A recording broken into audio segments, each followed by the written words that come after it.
हाँ जी, तो देखो आज अपन चालू करेंगे PGBP chapter profit and gains from business and profession. अच्छा, अभी तक मैंने आपको क्या कराया? अभी तक अपन ने जो है बेसिक कंसेप्ट्स करे। बेसिक कंसेप्ट्स में मैंने आपको ये बताया कि भाई कौन कौन से एसएससी पे कौन कौन सी टैक्स रेट लगती है, सरचार्ज क्या होता है, मार्जिनल रिलीफ क्या होता है। अच्छा, इसके बाद मैंने आपको एक और चीज़ समझाई थी कि भाई अपनी जो भी एसएससी की टोटल इनकम होती है अपन 5 कैटेगरीज में क्या कर देते हैं, डिवाइड कर देते हैं। कौन कौन सी कैटेगरीज होती है? एक होती है सैलरी, एक होती है हाउस प्रॉपर्टी, एक होता है पीजीबीपी, एक होता है कैप गेन्स और एक होता है इनकम फ्रॉम अदर सोर्सेज। मैंने आपको बताया था कि भाई सैलरी और हाउस प्रॉपर्टी अपन ने जो है बेसिक कंसेप्ट में कर लिया है। सैलरी और हाउस प्रॉपर्टी अपन ने जो है बेसिक कंसेप्ट में कर लिया है।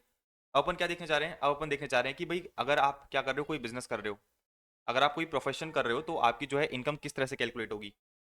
सबसे पहले अपन एसेंस समझते हैं कि भाई पीजीपी का मतलब क्या है। सुनो, आप एक बिजनेस कर रहे हो, आप एक एसएससी हो, रोहन एक एसएससी है, रोहन क्या कर रहा है, बिजनेस कर रहा है। अच्छा, आपने अकाउंट से पीएनएल अकाउंट बनाना सीखा है ना? आपने अकाउंट्स में पीएनएल बनाना सीखा होगा। सील्स आपने दिखाई कितने की, 100 रुपए की। आप ये कह रहे हो कि मेरे खर्चे हुए हैं, 20 रुपए का मेरे परचेजेस हैं, 10 रुपए का मेरा क्या है, पर्सनल खर्चा है, और 20 रुपए का क्या है मेरा, 20 रुपए का जो मेरा है वो डेप्रिसिएशन है। Depreciation as per companies act. तो आपने एक पीएनएल बनाया, आपने जो पीएनएल बनाया कंपनीज एक्ट के अकॉर्डिंग बनाया है, कंपनीज एक्ट 2013 के अकॉर्डिंग आपने बनाया है। आप क्या कह रहे हो? आप ये कह रहे हो कि देखो मेरा 100 में से मैंने क्या करा, अपने सारे खर्चे लेस करे तो मेरा नेट प्रॉफिट आ गया 60।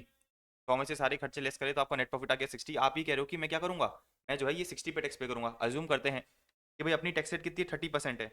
तो आप कह रहे हो, एसएससी क्या कहता है, एसएससी गवर्नमेंट को कहता है कि देखो मेरा नेट प्रॉफिट है 60, 60 का 30% 18 रुपये, 18 रुपये आप टैक्स ले लो। सरकार ने बोला रुको जरा, सबर करो। सरकार क्या बोलती है? सरकार ये बोलती है कि देखो आपने जो नेट प्रॉफिट निकाला है ना, अपने अकॉर्डिंग निकाला है, कंपनीज एक्ट के अकॉर्डिंग निकाला है। किसके अकॉर्डिंग निकाला है? कंपनीज एक्ट के अकॉर्डिंग निकाला है। हम आपसे जो है ये नेट प्रॉफिट जो है ना, ये इनकम टैक्स एक्ट के अकॉर्डिंग निकलवाएंगे। इनकम टैक्स एक्ट 1961 के अकॉर्डिंग निकलवाएंगे। अच्छा, इनकम टैक्स एक्ट 1961 में कुछ एडजस्टमेंट्स करने होते हैं अपने को, किसमें, इस नेट प्रॉफिट में। तो जो अपना ये पीजीपी चैप्टर है वो मुझे क्या बताता है, वो मुझे कुछ एडजस्टमेंट्स बताता है जो मुझे क्या करने होते हैं, जो मुझे इस नेट प्रॉफिट के अंदर करने होते हैं। अच्छा, अज्यूम करते हैं अपन, देखो ये रहा, ये इनकम टैक्स एक्ट है। इनकम टैक्स एक्ट बोलता है कि देखो आप अपना नेट प्रॉफिट पकड़ लो, आप अपना 60 रुपये का नेट प्रॉफिट पकड़ लो, हम जो एडजस्टमेंट्स बताते हैं उनको आप करते जाओ, हम जो एडजस्टमेंट्स बताते हैं उनको कर दो, और उसके बाद जो नेट प्रॉफिट आएगा ना आपको जो है उस पर टैक्स पे करना पड़ेगा। लॉजिकली बात समझ में आ रही है? तो आप तो क्या करोगे, आप तो जो है अपना प्रॉफिट एंड लॉस अकाउंट बनाओगे, तो कुछ भी करके अपना प्रॉफिट कम से कम दिखाना चाहोगे, कम से कम दिखाना चाहोगे। और सरकार क्या चाहेगी? सरकार ये चाहेगी कि भाई आपका जो नेट प्रॉफिट है, आपका जो नेट प्रॉफिट है वो क्या हो, ज़्यादा से ज़्यादा हो, या फिर नेट प्रॉफिट ऐसा हो जो इनकम टैक्स एक्ट के अकॉर्डिंग हो। तो सरकार ने कहा कि हम क्या करेंगे, हम इस नेट प्रॉफिट में कुछ एडजस्टमेंट्स बताते हैं, हम इस नेट प्रॉफिट में कुछ एडजस्टमेंट्स बताते हैं, वो आपको करना पड़ेगा। जैसे ही आप वो एडजस्टमेंट्स कर दोगे फिर आपके पास जो नेट प्रॉफिट आएगा ना, आप उस पर टैक्स पे करना। अच्छा, अब मुझे ये बताओ कि भाई अपना नेट प्रॉफिट था 60 रुपये, तो सरकार ने बोला कि ठीक है आप 60 रुपये का नेट प्रॉफिट उठा लो। 60 रुपये का अपने क्या करा, नेट प्रॉफिट उठा लिया। अच्छा, सरकार ने ये कहा कि देखो आपने जो पर्सनल खर्चा अलाउ कर रखे हैं ना, 10 रुपये का आपने जो पर्सनल खर्चा कर रखा है, give me a second, give me a second, इसको वापस लेके आते हैं स्क्रीन।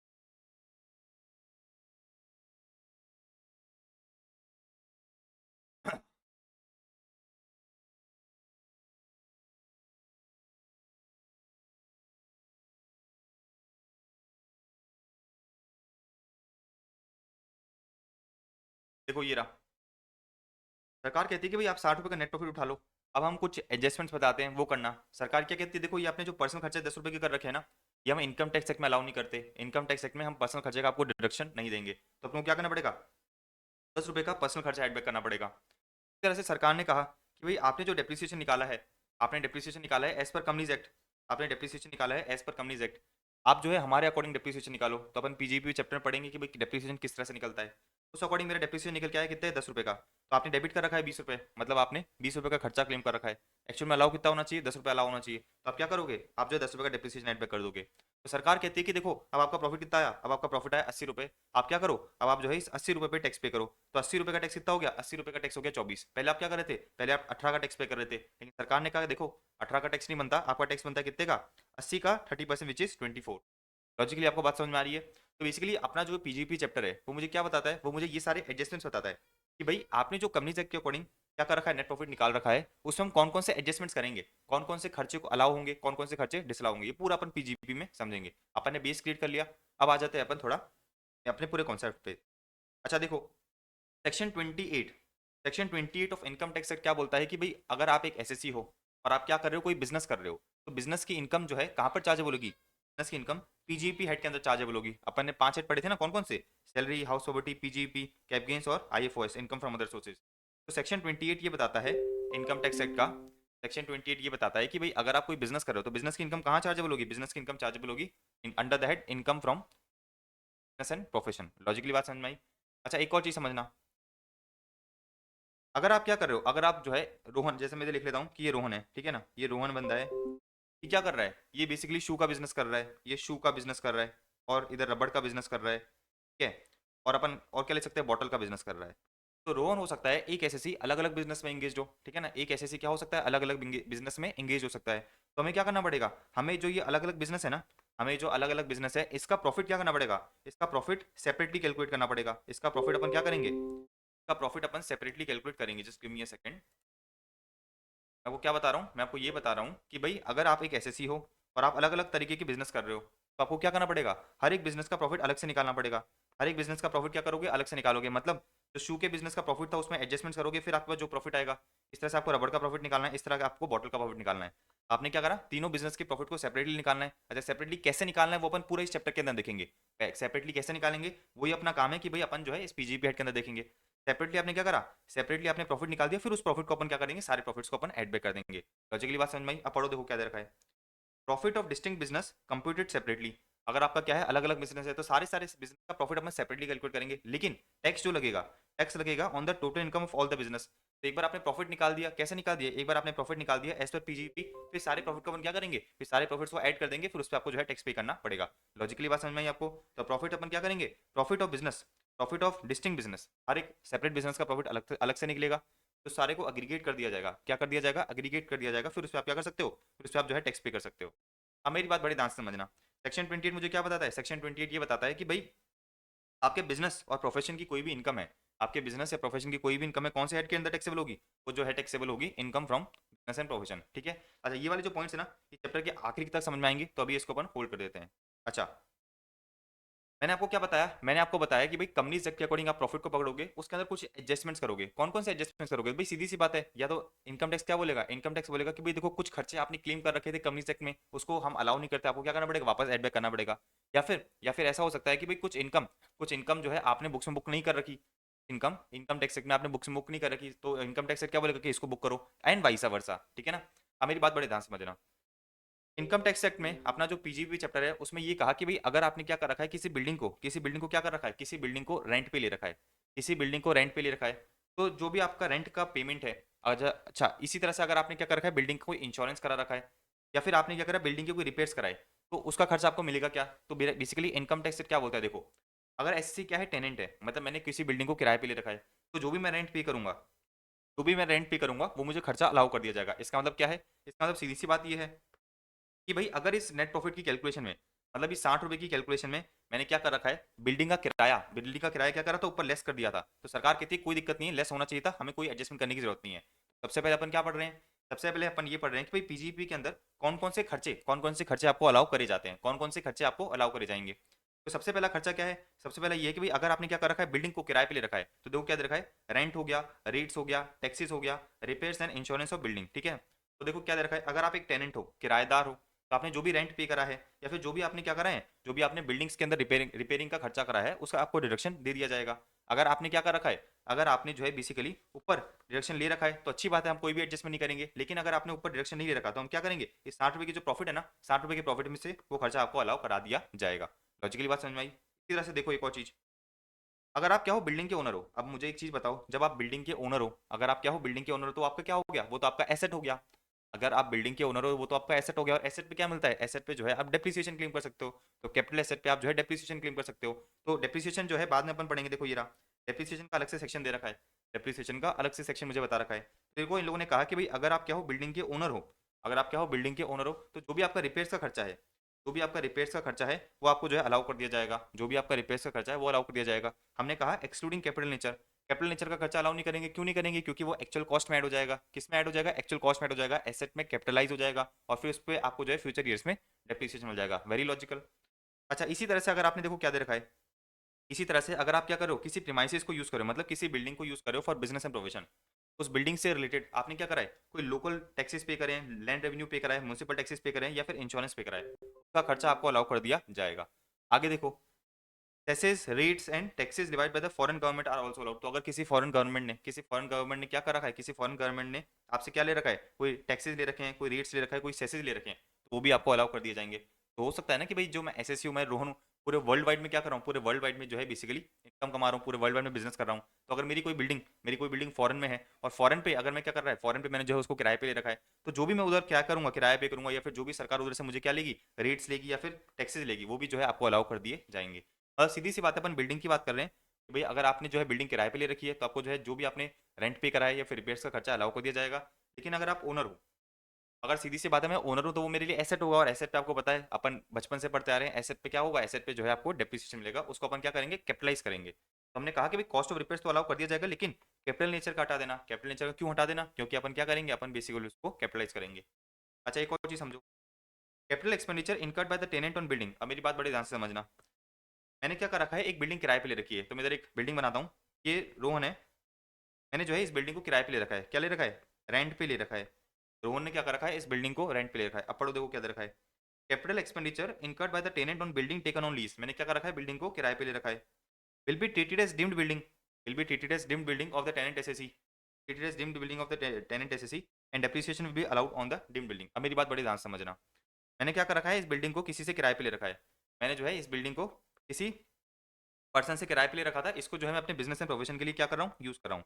अच्छा, मुझे ये दिखा कि ये जो बिल्डिंग है ना, बिल्डिंग की छत खराब थी, बिल्डिंग की क्या थी, छत खराब थी। तो मैंने मालिक को बोला कि देखो छत वत खराब है, क्या करूँ मैं। मालिक बोला कि भाई मुझे कुछ फर्क नहीं पड़ता, आपको जो कराना है कराओ। तो मैंने क्या करा, मैंने जो है अपने बिजनेस के लिए इस बिल्डिंग की जो छत है ना, इस बिल्डिंग की छत क्या करा दी, इस बिल्डिंग की छत को रिकंस्ट्रक्ट करा दिया, मतलब बिल्डिंग की छत वापस बना दी।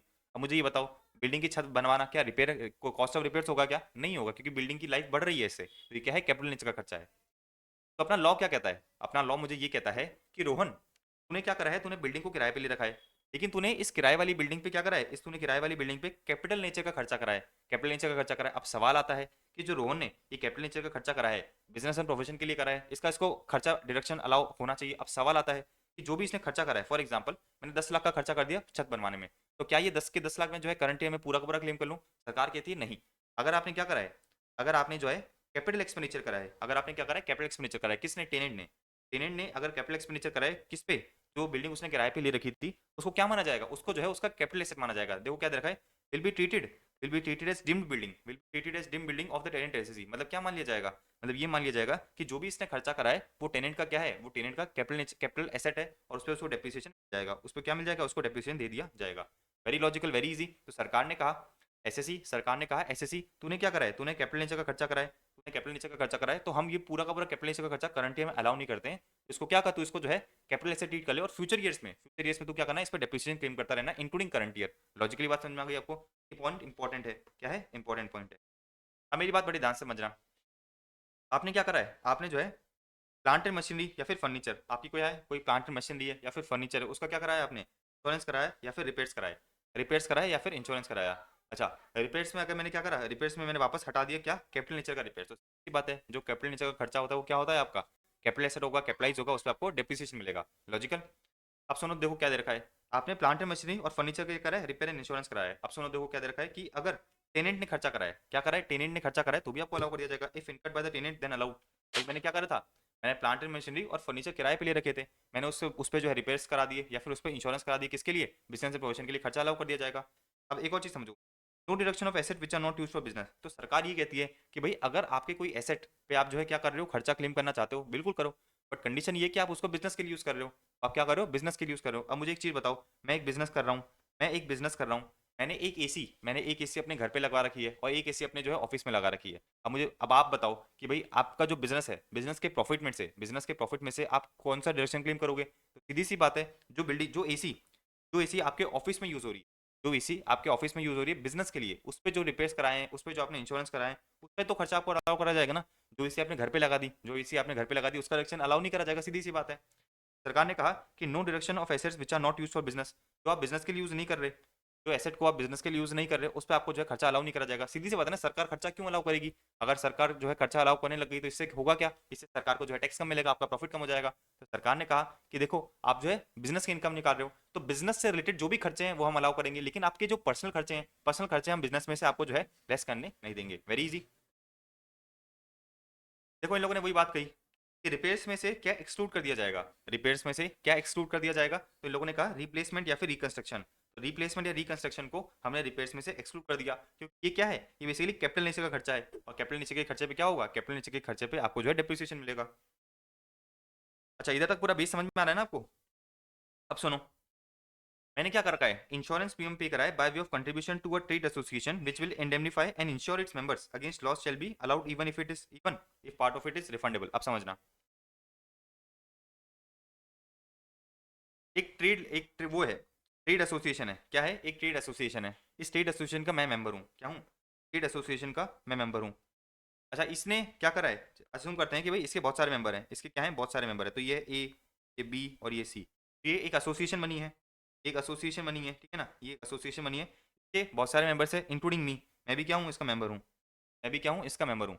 अच्छा इस एसोसिएशन ने क्या कहा, इस एसोसिएशन ने ये कहा कि देखो तुम मेरे मेंबर्स हो, तुम मेरे क्या हो, मेंबर्स हो, मेरे मेंबर्स हो, तुम क्या कर सकते हो, तुम जो है अपने एसेट्स का मुझसे इंश्योरेंस करा सकते हो, तुम अपने एसेट्स का मुझसे क्या करा सकते हो, इंश्योरेंस करा सकते हो। तो एसोसिएशन ने ये कहा मेंबर्स को कि देखो मैं क्या करती हूँ, मैं जो है तुम्हारे एसेट्स का इंश्योरेंस कर देती हूँ, होगा क्या फ्यूचर में, होगा क्या फ्यूचर में, होगा क्या फ्यूचर में अगर आप क्या करते हो, आपके कोई एसेट को जो है बेसिकली क्या हो जाता है, डिस्ट्रक्शन हो जाता है, तो हम आपको क्या देंगे, इंश्योरेंस कंपनसेशन देंगे या फिर इंडेमनीफाई करेंगे अगेंस्ट द लॉस। समझ में आ रही बात? तो मेंबर्स का इंश्योरेंस किसने करके दिया है, मेंबर्स का इंश्योरेंस एसोसिएशन ने करके दिया है। अच्छा अब सीधी सी बात है, जो एसोसिएशन क्या कर रही है, इंश्योरेंस कर रही है, वो फ्री में तो करेगी नहीं, तो बेसिकली मेंबर्स क्या करेंगे, मेंबर्स जो है इंश्योरेंस प्रीमियम पे करेंगे, मेंबर्स क्या करेंगे, इंश्योरेंस प्रीमियम पे करेंगे।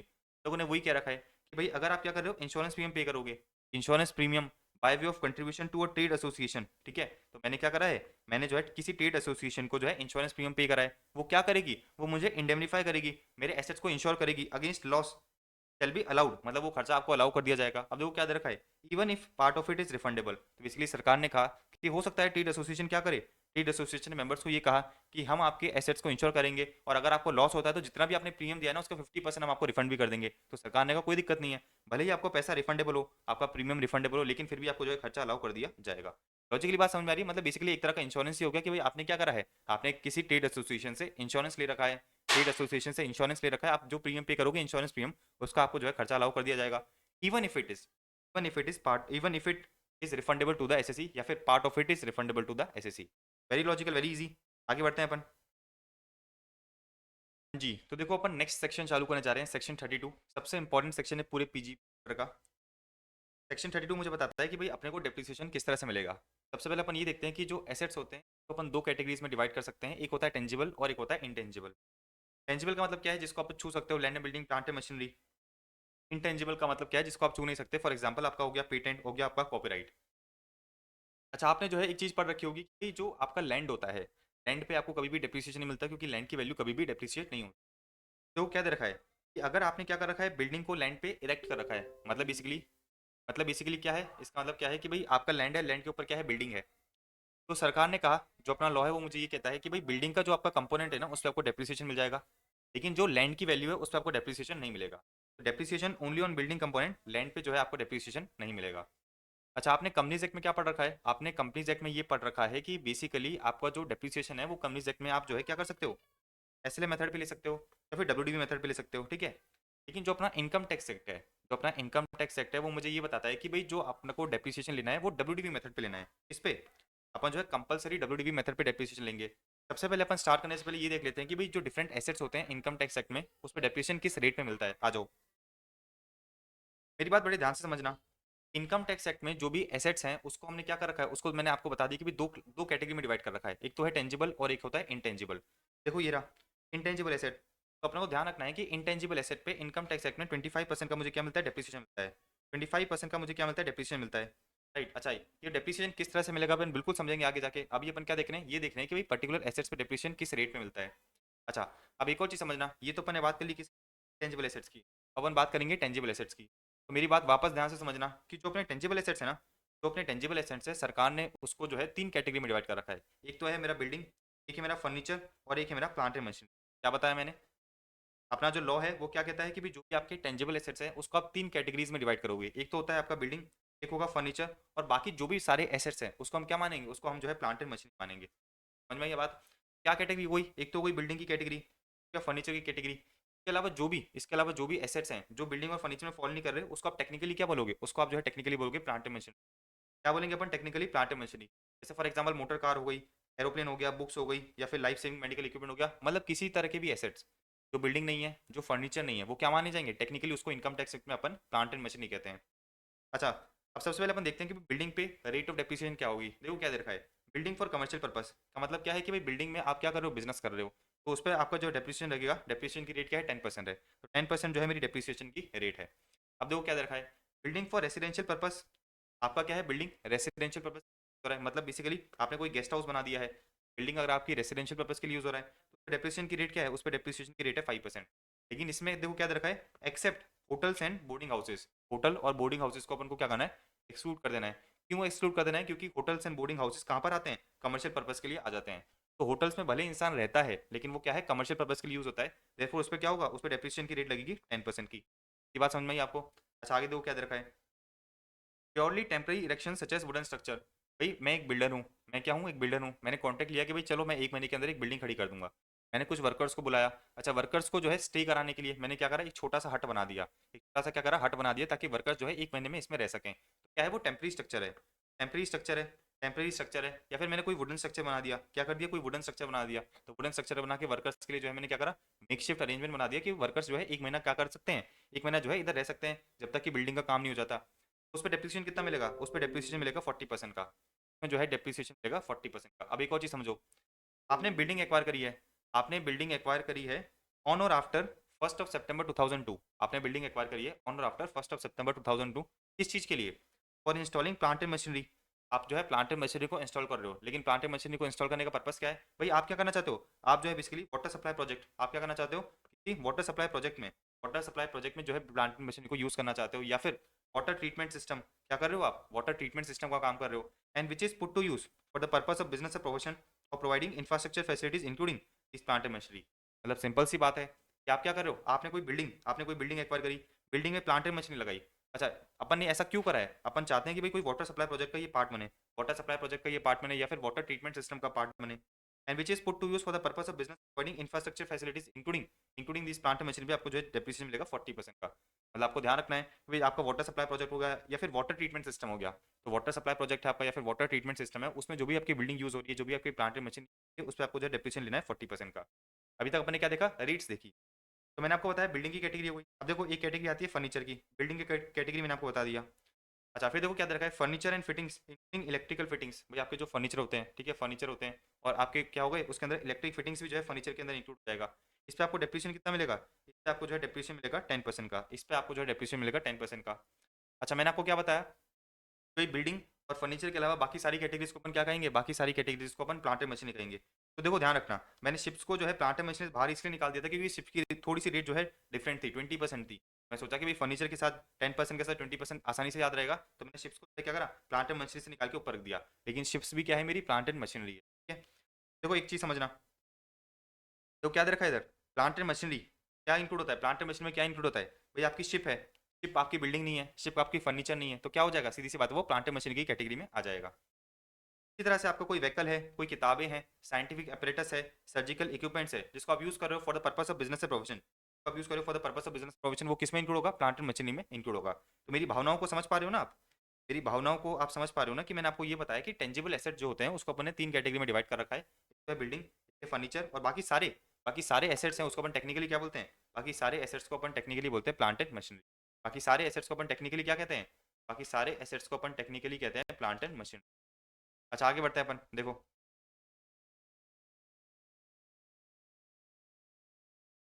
तो मैंने आपको ये बता दिया कि भाई बिल्डिंग पे रेट ऑफ डेप्रिसिएशन क्या क्या रहेगी, फिर मैंने आपको बता दिया कि भाई फर्नीचर पे रेट ऑफ डेप्रिसिएशन क्या रहेगी, फिर देखो शिप्स पे रेट ऑफ डेप्रिसिएशन क्या है? शिप्स पे रेट ऑफ डेप्रिसिएशन रहेगी 20% की, तो अपने शिप्स होती है उस पर आपको जो है रेट ऑफ डेप्रिसिएशन मिलेगा 20%।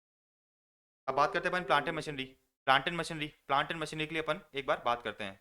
प्लांट एंड मशीनरी की अपन बात करते हैं। अब देखो प्लांट एंड मशीनरी में बहुत सारी डिफरेंट कैटेगरीज दे रखी है, बहुत सारी क्या दे रखी है? डिफरेंट कैटेगरीज दे रखी है। सबसे पहला क्या है? Motor car. सबसे पहला क्या है? Motor car. मोटर कार पे रेट ऑफ डेप्रिसिएशन कितनी है? 15%। आपके पास क्या है? कार वार है, तो उस पर रेट ऑफ डेप्रिसिएशन क्या रहेगी? 15% रहेगी। अब सुनो, आपके पास क्या है? मोटर टैक्सीज है, मोटर बसेज हैं, या फिर मोटर लॉरी है, जिसको आप यूज कर रहे हो in the business of running them on hire. मतलब आपका बिजनेस क्या है? आपका बिजनेस ही है कि भाई आप इनको किराए पे देते हो। आपका बिजनेस क्या है? आपका बिजनेस है कि भाई आप जो है मोटर बसेस, मोटर लॉरी या फिर मोटर टैक्सी को किराए पे देते हो। सरकार ने कहा कि रेट ऑफ डेप्रिसिएशन क्या होगा? रेट ऑफ डेप्रिसिएशन उस केस में 15% से इंक्रीज कर दिया जाएगा, तो 15 प्लस 15 30%। अब सुनो, सरकार ने कहा कि भाई अगर आपने ऊपर वाली ये दो चीजें जो है, अगर आपने ऊपर वाली ये दो चीजें हैं, अगर 23 अगस्त 2019 से लेके 31 मार्च 2020 के बीच में क्या करिए, परचेज करी है एंड पुट टू यूज कर लिए ऑन और before 31 March 2020, put to use कर लिए ऑन और बिफोर 31 मार्च 2020, तो उस केस में जो भी आपका ऊपर अपन रेट ऑफ डेप्रिसिएशन पड़ा ना, उसमें 15% और इंक्रीज हो जाएगा। अच्छा, मैंने आपको क्या बताया अभी कि भाई मोटर कार पे आपका डेप्रिसिएशन रेट है 15%, लेकिन सरकार ने कहा कि भाई अगर आपने मोटर कार जो है क्या करिए, एक्वायर करिए इस पीरियड में, और आपने क्या कर लिया 31 इन 2020 से पहले उसको जो है यूज करना भी चालू कर दिया है, तो उस केस में जो 15% है ना, इसमें आपको जो है 15% का एडिशनल डेप्रिसिएशन मिलेगा। मतलब आपका बेसिकली डेप्रिसिएशन का रेट क्या होगा? आपका बेसिकली डेप्रिसिएशन का रेट होगा 30% का। इतनी बात आपको समझ में आई? अच्छा, एक और चीज समझना, मैंने आपको ये बताया कि भाई अगर आप जो है क्या कर रहे हो, मोटर कार, मोटर बसेज और मोटर लॉरी को यूज कर रहे हो for the purpose of business of running them on hire, उस केस में रेट ऑफ डेप्रिसिएशन क्या है? उस केस में रेट ऑफ डेप्रिसिएशन है 30%। लेकिन फिर मैंने आपको बताया कि भाई यही चीज अगर आपने दौरान 23 अगस्त 2019 से लेके 31 मार्च 2020 के बीच में परचेस करी है एंड पुट टू यूज कर लिए ऑन बिफोर 31 इन 2020 की, जो 30% की रेट है ना, ये क्या हो जाएगी? 45% हो जाएगी।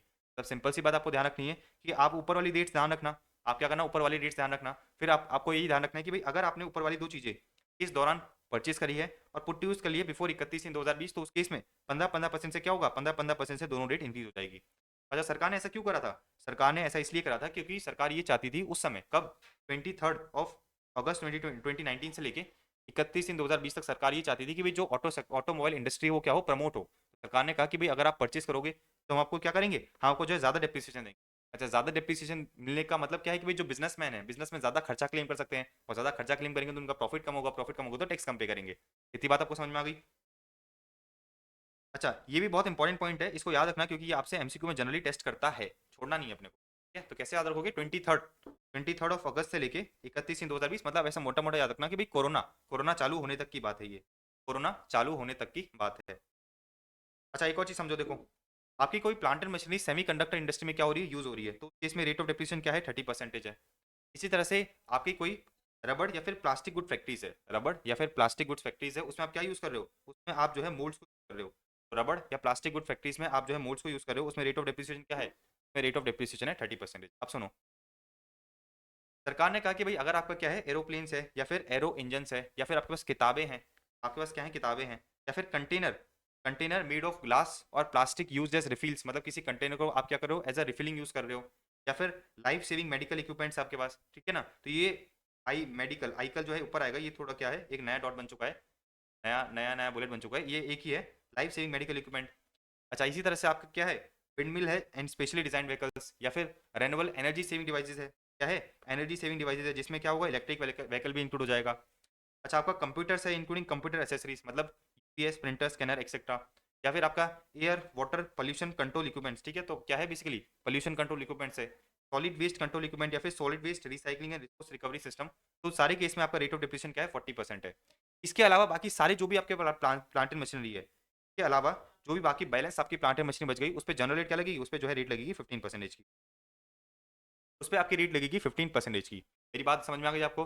अच्छा देखो, अभी तक अपन ने ये देख लिया कि भाई एसेट्स पे, रिस्पेक्टिव एसेट्स पे डेप्रिसिएशन की रेट कैसे लगेगी। अब डेप्रिसिएशन कैसे निकलेगा वो अपन देखते हैं, ठीक है, डेप्रिसिएशन किस वैल्यू पे अपने को निकालना है। अच्छा, मैंने आपको एक और चीज़ बताई थी कि भाई आपका जो कंपनीज एक्ट होता है, कंपनीज एक्ट होता है, उसमें कंपनीज एक्ट में जो है आपका डेप्रिसिएशन एसएलए मेथड से लग सकता है या फिर डब्ल्यूडीबी मेथड से हो सकता है। लेकिन इनकम टैक्स एक्ट में, आपका जो इनकम टैक्स एक्ट है जो अपन पढ़ रहे हैं, डायरेक्ट टैक्स, इसमें डेप्रिसिएशन हमेशा निकलेगा किससे, डब्ल्यूडीबी मेथड से निकलेगा। अच्छा, ये डब्ल्यूडीबी मेथड होता क्या है? डब्ल्यूडीबी मेथड का बहुत सिंपल सा मतलब ये है, भाई आपके पास ओपनिंग में कितना था, आपने परचेज कितना करा, आपने कितने का बेच दिया, आपने कितने का बेच दिया, आपके पास क्लोजिंग बैलेंस आ जाएगा। क्लोजिंग बैलेंस पे क्या करोगे, डेप्रिसिएशन लगा दोगे, क्लोजिंग बैलेंस पे डेप्रिसिएशन लगा दोगे, आपको क्या मिल जाएगी, डब्ल्यूडीबी मिल जाएगी। अगले साल जब आपको डेप्रिसिएशन लेना है तो किस पे लोगे, इस डब्ल्यूडीबी का परसेंटेज निकालोगे। ये आपने कहाँ पर रखा है, अकाउंट्स में पढ़ रखा है, बेसिक्स में पढ़ रखा है, ठीक है, तो अकाउंट्स हो गया आपका, 12th हो गया, वहाँ पर अपने डब्ल्यूडीबी मेथड ये देख रखा है। अच्छा, अब मैं आपको जो है एक बार बेसिक में ले चलता हूँ, एक बार आपको जो है मैं बेसिक में ले चलता हूँ, कहाँ पर, कंपनीज एक्ट में। एक बार जो है आपको कंपनीज एक्ट के बेसिस में ले चलता हूँ। कंपनीज एक्ट में अपने प्लांट एंड मशीनरी का अकाउंट है, ओपनिंग में पास आपके पास 100 रुपये की प्लांट एंड मशीनरी थी, आपने परचेज करी 10 रुपये की। अच्छा, अब सुनो, आपने 50 रुपये की प्लांट एंड मशीनरी को बेच दिया 70 रुपये पे, ₹50 की प्लांट एंड मशीनरी को बेच दिया ₹70 पे। अभी अपन इनकम टैक्स एक्ट की बात नहीं कर रहे, अपन जो है बेसिक जो अकाउंट्स करते हो ना, अकाउंट्स में अकाउंटिंग एंट्रीज पास करते हो उसकी बात कर रहे हैं। तो एंट्री क्या पास करोगे? ₹50 की आपने प्लांट एंड मशीनरी को ₹70 बेच दिया, एंट्री क्या पास होगी? बैंक अकाउंट डेबिट ₹70, बैंक में आपके पास ₹70 आए, प्लांट एंड मशीनरी आपकी ₹50 की चली गई और ₹20 का आप क्या करोगे? ₹20 का पीएनएल बुक करोगे, प्रॉफिट बुक करोगे, क्योंकि 50 की चीज को आपने 70 में बेचा है। तो अगर आप देखो प्लांट एंड मशीनरी का अकाउंट देखोगे तो प्लांट एंड मशीनरी के अकाउंट में से क्या हुआ? ₹100 की ओपनिंग, परचेज थी ₹10 की, ₹50 की बेच दी, बचा कितना? क्लोजिंग। क्लोजिंग बचा मेरा ₹60। ये अपन ने किसकी बात करी? कंपनी एक्ट की बात करी। लेकिन इनकम टैक्स एक्ट क्या बताता है वो समझना। इनकम टैक्स एक्ट बोलता है कि भाई अगर अगर आप कोई प्लांट एंड मशीनरी को बेचते हो तो उस केस में हम क्या करेंगे वो देखना। तो इनकम टैक्स एक्ट मुझे क्या बताता है कि भाई आपके पास ₹100 की ओपनिंग थी, आपने ₹10 का परचेज करा, वही ₹50 की चीज को 70 में बेच दिया। क्या करा? ₹50 की चीज को मैंने 70 में बेच दिया, 50 की चीज को मैंने 70 में बेच दिया। इनकम टैक्स एक्ट मुझे ये कहता है कि जो आप प्लांट एंड मशीनरी अकाउंट में से बैलेंस को कम करोगे, वो क्या कम करना है? इधर अपने देखो क्या करा था, ₹50 की कॉस्ट कम करी थी, ₹50 की कॉस्ट कम करी थी। लेकिन इनकम टैक्स एक्ट कहता है कि जितने का भी आपने प्लांट एंड मशीनरी बेचा है, जितने का भी आपने प्लांट एंड मशीनरी बेचा है उसको लेस कर देना, जितने का भी आपने प्लांट एंड मशीनरी बेचा है उसको लेस कर देना। तो देखो 100 प्लस 10 माइनस 70 करा, 70 क्या है? 70 मेरा है sale value of plant and machinery. अच्छा इस केस में देखो क्या हो रहा है, इस केस में मेरा क्लोजिंग बैलेंस निकल के आ गया ₹40। अच्छा अगर आप कंपनीज एक्ट में देखोगे, कंपनीज एक्ट में क्या हो रहा था? कंपनीज एक्ट में बेसिकली मेरे ₹20 का प्रॉफिट बुक हो रहा था। देखो ये रहा कंपनीज एक्ट में जो है मेरे, मैं जो है ₹20 का प्रॉफिट बुक कर रहा था। लेकिन इनकम टैक्स एक्ट मुझे क्या कहता है? इनकम टैक्स एक्ट मुझे ये कहता है कि भाई देखो आपको जो है ₹20 का प्रॉफिट बुक करने की जरूरत नहीं है, ₹20 का प्रॉफिट बुक करने की जरूरत नहीं है। आप क्या करो, आप जो है बेसिकली पूरा का पूरा सेल वैल्यू, पूरा का पूरा सेल वैल्यू जो है आपकी प्लांट एंड मशीनरी से कम कर दो। इससे होगा क्या? इससे होगा ये कि जो आपकी क्लोजिंग डब्ल्यू है, कि जो आपकी क्लोजिंग डब्ल्यू है वो ₹20 से कम हो जाएगी। देखो क्या दे रखा है, ऊपर के केस में मेरी क्लोजिंग डब्ल्यू आई थी ₹60, नीचे वाले केस में क्या आ रही है? नीचे वाले केस में मेरी क्लोजिंग डब्ल्यू आ रही है कितनी? ₹40। मतलब इनकम टैक्स मुझे ये कहता है कि करंट ईयर में आपको जो है ₹20 का प्रॉफिट बुक करने की जरूरत नहीं है। आप क्या करो, अपनी जो है प्लांट एंड मशीनरी का जो बैलेंस है, प्लांट एंड मशीनरी की जो डब्ल्यू है उसको कम कर दो। तो ₹20 से मेरी जो है प्लांट एंड मशीनरी की क्या हो गई? ₹20 से मेरी प्लांट एंड मशीनरी की जो है वैल्यू कम हो गई, मेरी क्लोजिंग वैल्यू कितनी आ रही है? 40 आ रही है। अच्छा फ्यूचर में मैं अगर डेप्रिसिएशन लूंगा, फ्यूचर में डेप्रिसिएशन लूंगा इनकम टैक्स एक्ट में, तो किस वैल्यू पे लूंगा? 40 पे लूंगा ना। अच्छा मतलब ₹20 कम पे लूंगा। अगर आप कंपनीज एक्ट की बात करोगे तो कंपनीज एक्ट में क्या कर रहे हो? कंपनीज एक्ट में जो है आप ₹60 पे डेप्रिसिएशन क्लेम करोगे, कंपनीज एक्ट में जो है आप ₹60 पे डेप्रिसिएशन क्लेम करोगे। लेकिन इनकम टैक्स एक्ट में क्या हो रहा है? इनकम टैक्स में जो है इनकम टैक्स एक्ट में आप ₹40 पे डेप्रिसिएशन क्लेम करोगे। इसका मतलब फ्यूचर में आप जो है बेसिकली ₹20 पे डेप्रिसिएशन क्लेम नहीं करोगे। इसका मतलब क्या है? खर्चा क्लेम कम करोगे। इसका मतलब क्या है? फ्यूचर में आपका प्रॉफिट बढ़ के दिखेगा। तो इसका सीधा सा मतलब ये है कि भाई कंपनीज एक्ट में क्या होता है, कंपनीज एक्ट में आप जो है करंट ईयर में ₹20 का प्रॉफिट बुक कर लेते हो। लेकिन इनकम टैक्स एक्ट में आप जो है करंट ईयर में कोई प्रॉफिट बुक नहीं करते। लेकिन आपको जो फ्यूचर का प्रॉफिट है ना, फ्यूचर का प्रॉफिट क्या हो जाता है? बढ़ जाता है। फ्यूचर का प्रॉफिट क्या हो जाता है? फ्यूचर का प्रॉफिट बढ़ जाता है। अच्छा फ्यूचर का प्रॉफिट कैसे बढ़ता है? क्योंकि अपन फ्यूचर में क्या करेंगे? ₹20 कम डेप्रिसिएशन लेंगे, फ्यूचर में कम डेप्रिसिएशन लेंगे ₹20। इसका मतलब क्या है कि भाई मैं कम खर्चा कम क्लेम करूंगा तो मेरा प्रॉफिट बढ़ के आ जाएगा। तो डिफरेंस बस इतना सा है, डिफरेंस बस इतना सा है इनकम टैक्स एक्ट में कि जब अपन क्या करते हैं, जब अपन डब्ल्यू निकालते हैं, जब अपन क्या करते हैं डब्ल्यू निकालते हैं तो अपन को क्या करना है? कॉस्ट को लेस नहीं करना है। ऊपर वाले केस में देखो भाई कंपनीज एक्ट में क्या होता है, अकाउंट्स में क्या होता है, अपन कॉस्ट को लेस करते हैं ₹50 की। लेकिन इनकम टैक्स एक्ट में कहा, इनकम टैक्स एक्ट में ये कहा गया कि भाई आप कॉस्ट को लेस मत करो। क्या मत करो? कॉस्ट को लेस मत करो, आप तो पूरी की पूरी सेल वैल्यू को लेस कर दो। इससे होगा क्या कि भाई आपकी जो है डब्ल्यू लेस हो जाएगी, डब्ल्यू कम हो जाएगी। फ्यूचर में आप कम डेप्रिसिएशन क्लेम करोगे तो मतलब फ्यूचर में अल्टीमेटली आपका प्रॉफिट बढ़ के दिखेगा। Very logical. ठीक है, तो बेसिकली तरीके अलग अलग है लेकिन इंपैक्ट सेम ही आएगा। अब देखो अपन बात करते हैं इनकम टैक्स एक्ट में डब्ल्यू कैसे निकलती है। तो मैंने आपको बताया कि भाई आपके पास ओपनिंग में बैलेंस कितना था, आपने करंट में परचेज कितना करा, देखो दे रखा है add actual cost of assets acquired during the previous year. Current में मैंने कितने एक्वायर करे, मैं क्या करूंगा? लेस करूंगा sale value of the asset. जो भी एसेट मैंने बेच दिया उसकी पूरी की पूरी सेल वैल्यू को लेस करना है। क्या लेस करना है? Very important, sale value of the asset को मुझे लेस करना है which is sold discarded demolish और destroyed during the previous year. मैंने क्या करा? ये काम करा तो मेरा जो है डब्ल्यू निकल के आ गई एट द ईयर एंड, मेरे को जो है ईयर एंड की डब्ल्यू मिल गई। अच्छा ध्यान रखना, ये स्लम सेल वाला जो पॉइंट है, ये स्लम सेल वाला पॉइंट है अभी इग्नोर कर दो। ये सम सेल वाले पॉइंट को अभी क्या करेंगे? अपन इग्नोर करेंगे। क्यों इग्नोर करेंगे? अपन जब कैपिंग्स करेंगे अगले चैप्टर में, जब मैं आपको वापस इधर लेके आऊंगा और जब समझाऊंगा, क्योंकि इसके लिए आपको सम सेल की नॉलेज होनी चाहिए। इसी तरह से ये वाली जो लाइन है ना, इसको भी अभी इग्नोर कर दो। ये भी अपन जो है कैपिंग्स के साथ में आपको समझा दूंगा। तो अभी आपको क्या ध्यान रखना है? अभी आपको ध्यान रखना है कि भाई आपके पास ओपनिंग में कितना था, आपने परचेज कितना करा, लेस क्या करोगे? Sale value of the asset को लेस करोगे। क्या करोगे? Sale value of the asset को लेस करोगे। कॉस्ट को लेस मत करना, ठीक है ना? कॉस्ट से अपने कोई लेने देना नहीं है। आपने जितने का भी एसेट बेचा है पूरी की पूरी एसेट को क्या करेंगे? पूरी की पूरी सेल वैल्यू को लेस कर देंगे। क्या मिल जाएगी आपको? जो है क्लोजिंग डब्ल्यू मिल जाएगी। आपको जो है क्लोजिंग डब्ल्यू मिल के आ जाएगी, क्लोजिंग डब्ल्यू मिल के आ जाएगी। इस क्लोजिंग डब्ल्यू पे क्या करोगे? इस क्लोजिंग डब्ल्यू पे डेप्रिसिएशन क्लेम कर लोगे। तो देखो ये रहा W at the year and, ये रही ना W at the year and निकल के आई। पे क्या करोगे? इस पे जो है डेप्रिसिएशन की रेट क्लेम करोगे। पे डेप्रिसिएशन की रेट लगाओगे तो आपको जो है डेप्रिसिएशन मिल जाएगा करंट ईयर का। आपको जो है डेप्रिसिएशन मिल जाएगा करंट ईयर का। इतनी बात लॉजिकली आपको समझ में आई कि भाई अपन जब डब्ल्यूडीवी निकालते हैं इनकम टैक्स एक्ट की, तो वहां पर अपन सेल वैल्यू को लेस करते हैं, किसकी, जितने का भी आपने एसेट बेचा है उसकी सेल वैल्यू क्या होती है, लेस होती है। अच्छा, एक एक और चीज समझाता हूँ मैं आपको।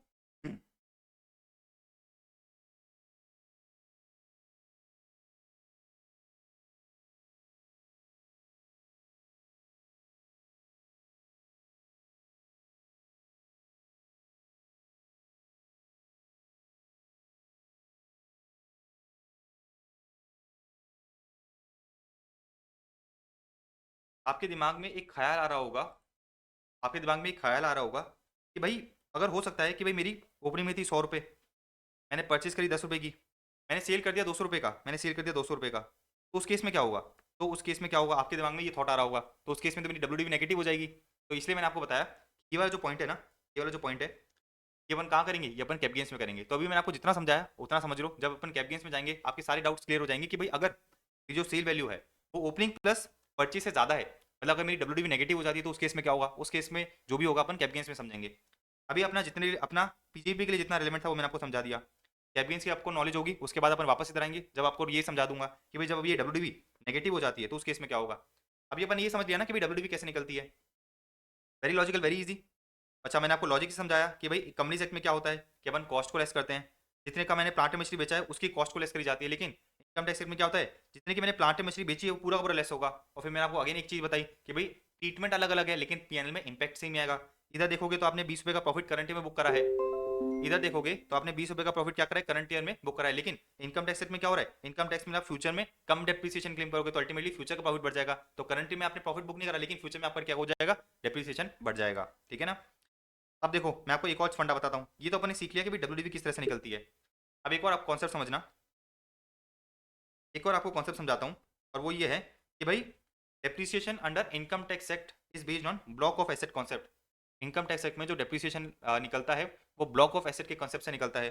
अच्छा, ब्लॉक ऑफ एसेट का मतलब क्या होता है, ब्लॉक ऑफ एसेट का मतलब होता है same class of asset with same rate of depreciation. उससे पहले मैं आपको एक और चीज समझाता हूँ। मैंने आपको अभी पहले थोड़ी देर पहले बताया था कि जो आपका टेंजिबल एसेट होता है उसको हम 3 कैटेगरी में डिवाइड करते हैं, बिल्डिंग, फर्नीचर और प्लांट एंड मशीनरी। आ जाओ, मैंने आपको बताया था कि टेंजिबल एसेट को अपन 3 कैटेगरी में डिवाइड करते हैं, बिल्डिंग, फर्नीचर और प्लांट एंड मशीनरी। अच्छा, ब्लॉक ऑफ एसेट का कंसेप्ट मुझे क्या बताता है, ब्लॉक ऑफ एसेट का मुझे कंसेप्ट बताता है, ब्लॉक ऑफ एसेट का मतलब ये होता है कि भाई same class of asset, same class of asset, 3 classes पढ़ी अपन ने। कौन कौन सी क्लास है, एक तो ये क्लास वन, एक तो ये है क्लास वन, एक ये हो गई क्लास टू और ये हो गई class three. Block of asset का मतलब क्या है, same class of asset and same rate of depreciation. तो मैं वापस लिखता हूँ आपके लिए, क्या है, सेम क्लास होनी चाहिए और सेम रेट भी होनी चाहिए। तो इसका मतलब ये है कि भाई जो भी बिल्डिंग्स की रेट सेम है, जो भी बिल्डिंग्स की रेट सेम है उसका क्या बनेगा, एक ब्लॉक बनेगा। और ब्लॉक का मतलब क्या है, ब्लॉक का मतलब है ये जो अपने कैलकुलेशन करी है ना, ये जो अपने कैलकुलेशन करी है कि हर ब्लॉक ऑफ एसेट की सेपरेट कैलकुलेशन होगी। देखो क्या दे रखा है, WDV of any block of asset. Block of asset का मतलब क्या बताया मैंने, ब्लॉक ऑफ एसेट का कंसेप्ट बताया कि भाई जो भी बिल्डिंग है आपकी, जो भी बिल्डिंग है जिसकी सेम रेट है, जिसकी भी सेम रेट है, फॉर एग्जाम्पल जितनी भी आपकी बिल्डिंग्स है, जितनी भी आपकी बिल्डिंग्स है जिसकी रेट ऑफ डेप्रिसिएशन क्या है 10% है, उसका क्या बनाएंगे अपन, उसका जो है अपन एक ब्लॉक बनाएंगे। और ब्लॉक का मतलब क्या होता है, ब्लॉक का मतलब होता है opening plus purchase minus sales, आपका क्या निकल के आएगा, क्लोजिंग डब्ल्यूडीवी निकल के आएगी। इस क्लोजिंग डब्ल्यूडीवी पे क्या करोगे, इस क्लोजिंग डब्ल्यूडीवी पे डेप्रिसिएशन निकालोगे। ठीक है ना। तो आपका डेप्रिसिएशन का अमाउंट निकल के आया फॉर एग्जाम्पल इधर 1 लाख रुपए का। अच्छा, जो भी बिल्डिंग की आपकी 20% की रेट है या फिर 40% की रेट है, 20% की रेट होती नहीं है बिल्डिंग में, जिस भी बिल्डिंग की आपकी क्या है, जिस भी बिल्डिंग की आपकी 40% की क्या है रेट है, जिस भी बिल्डिंग पे 40% की रेट लगती है, उन सब बिल्डिंग को अपन क्या करेंगे, उन सब बिल्डिंग को टोटल करेंगे। और टोटल का क्या करेंगे, फिर ये देखेंगे भाई इन सारी बिल्डिंग का ओपनिंग बैलेंस कितना था, सारी बिल्डिंग का परचेज कॉस्ट कितना था, इन सारी बिल्डिंग को अपने बेचा कितने पे, डब्ल्यूडीवी आ जाएगी और उससे क्या करेंगे, डेप्रिसिएशन निकालेंगे। अच्छा, इसी तरह से इसी तरह से जो भी प्लांट एंड मशीनरी, जो भी प्लांट एंड मशीनरी क्या है, जो भी प्लांट एंड मशीनरी की 10% की रेट है, जो भी प्लांट एंड मशीनरी की 10% की रेट है उसका अपन क्या करेंगे, अगेन एक ब्लॉक बनाएंगे। तो ब्लॉक का मतलब सिंपल सा ये है कि भाई सेम क्लास होनी चाहिए और same rate of depreciation. Class तो 3 होती है, class 1, 2 and 3, building, furniture, plant and machinery.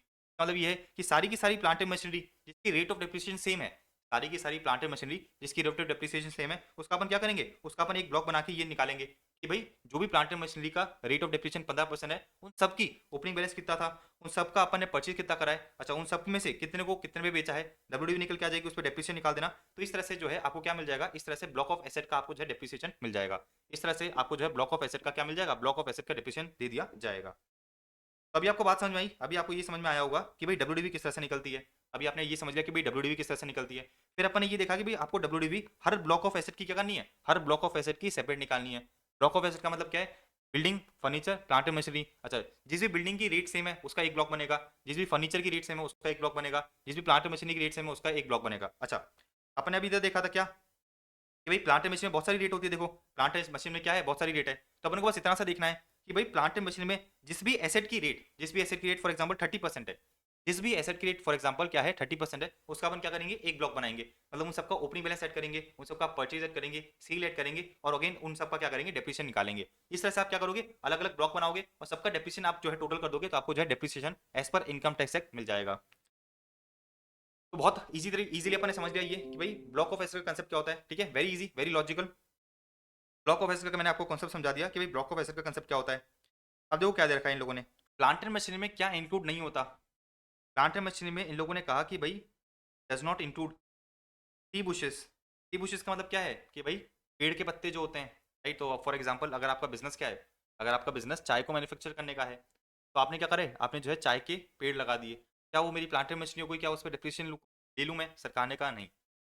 जो टी बुशेस पे जो आपने खर्चा करा है ये आपकी प्लांट एंड मशीनरी नहीं है, इस पर आप जो है क्या कर सकते हो, रेगुलर जो रेवेन्यू एक्सपेंडिचर है उसको क्लेम कर सकते हो। का मतलब क्या है कि जितना भी आपने पेड़ लगाए हैं उसका जो है खर्चा आपको करंट में ही दे दिया जाएगा। तो जो है प्लांट मशीनरी मत मानना और ओवर द ईयर्स डेप्रिसिएशन मत क्लेम करना। जितना भी खर्चा कराए करंट में जो है आप क्या कर सकते हो, एज ए एक्सपेंस क्लेम कर सकते हो। फिर सरकार ने कहा लाइफ स्टॉक, आपका जो लाइफ स्टॉक होता है वो प्लांट एंड मछली नहीं है। लाइफ स्टॉक का मतलब क्या होता है कि भाई जिंदा जिंदा जो है एनिमल्स होते हैं। तो आपका बिजनेस क्या है, आपका बिजनेस ये है कि भाई आप जो है एनिमल्स खरीद के लेके आते हो और एनिमल्स का दूध निकाल के उसको बेचते हो। आप एनिमल्स खरीद के लेके आते हो और एनिमल्स का दूध निकाल के उसको बेचते हो। अब सवाल ये आता है कि भाई जो मेरा एनिमल्स होता है, जो मैं एनिमल लेके आया, फॉर एग्जांपल मैं एक गाय लेके आया 1 लाख रुपए की, क्या मेरी गाय जो है प्लांट मछली है इसमें मैं डिप्रिसिएशन क्लेम कर लूँ। सरकार ने कहा नहीं। अगर आपका क्या है, अगर आपके पास एनिमल्स है मतलब आपके पास लाइव स्टॉक है, मतलब स्टॉक का मतलब क्या होता है, स्टॉक का मतलब होता है इन्वेंट्री, और लाइव का मतलब क्या है, जिंदा। जिंदा इन्वेंट्री का मतलब क्या है, जिंदा इन्वेंट्री का मतलब ये है कि भाई आप क्या कर रहे हो, जानवरों जानवरों को यूज करके कोई बिजनेस कर रहे हो। तो सरकार ने कहा कि भाई जो आप जानवरों पे खर्चा करके आए हो का हम आपको डेप्रिसिएशन नहीं देंगे, उसको प्लांट मछली मत माना। तो फिर क्या करा जाएगा, सरकार ने कहा जितने का आप खरीद के लेके आए माइनस जितने का आप खरीद के लेके आए माइनस जो जब फॉर एग्जांपल मेरी गाय की डेथ हो जाती है, मैंने गाय का क्या करा, गाय की बॉडी बेची। गाय की बॉडी को बेचने पे मुझे क्या मिला, गाय की बॉडी को बेचने में मुझे 10,000 रुपये मिले। तो एक चीज समझो, आप आपने क्या करा, 1 लाख रुपए की गाय खरीदी और उसको बेचा कितने पे, 10,000 पे बेचा। जब उसकी डेथ हो गई मेरा नुकसान कितना हुआ, मेरा नुकसान हुआ 90,000 का।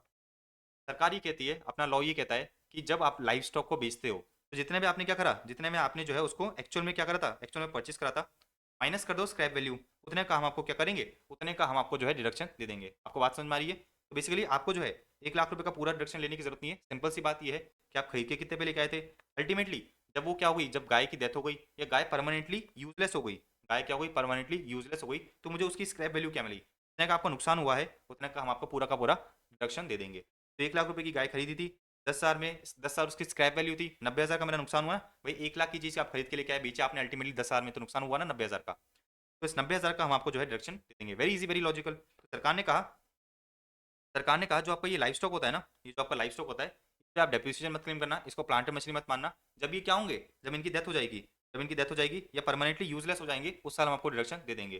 तो deduction in respect of animals which have died और बिकम परमानेंटली यूजलेस, अगर आपके एनिमल्स क्या हो जाते हैं, मर जाते हैं या फिर परमानेंटली यूजलेस हो जाते हैं, तो डिडक्शन किस तरह से मिलेगा, मैंने आपको डिडक्शन बता दिया कि भाई actual cost minus scrap value का आपको डिडक्शन दे दिया जाएगा। उस पर डेप्रिसिएशन मत क्लेम कर लेना, उस पर जो है डेप्रिसिएशन क्लेम मत कर लेना। इतनी बात आपको समझ में आई। आगे बढ़ो, आगे देखो क्या दे रखा है कि भाई अपन ये देख लिया टी बुशेस नहीं हो सकते, लाइफ स्टॉक नहीं हो सकते। इसी तरह से कोई स्पेशलाइज्ड बिल्डिंग या फर्नीचर फिटिंग्स आपकी प्लांट मशीनरी नहीं है।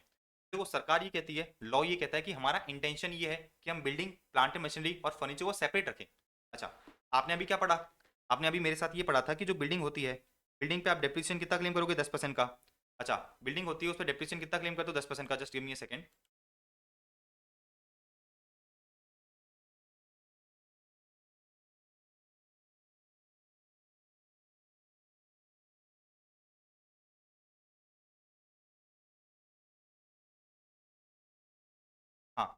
मैं आपको क्या बता रहा था, मैं आपको ये बता रहा था कि भाई जो अपनी प्लांट एंड मशीनरी होती है उसमें की बुशेस इंक्लूड नहीं होता, लाइव स्टॉक इंक्लूड नहीं होता, और क्या इंक्लूड नहीं होता, स्पेशलाइज्ड बिल्डिंग्स और फर्नीचर। देखो क्या देखा है, specialised building and furniture plant and machinery में इंक्लूड नहीं होता, नॉट इंक्लूड। अब देखो एक चीज समझना, मैं आपको एक चीज समझा रहा था कि भाई स्पेशलाइज्ड बिल्डिंग एंड फर्नीचर को अपन इंक्लूड क्यों नहीं करते प्लांट एंड मशीनरी में।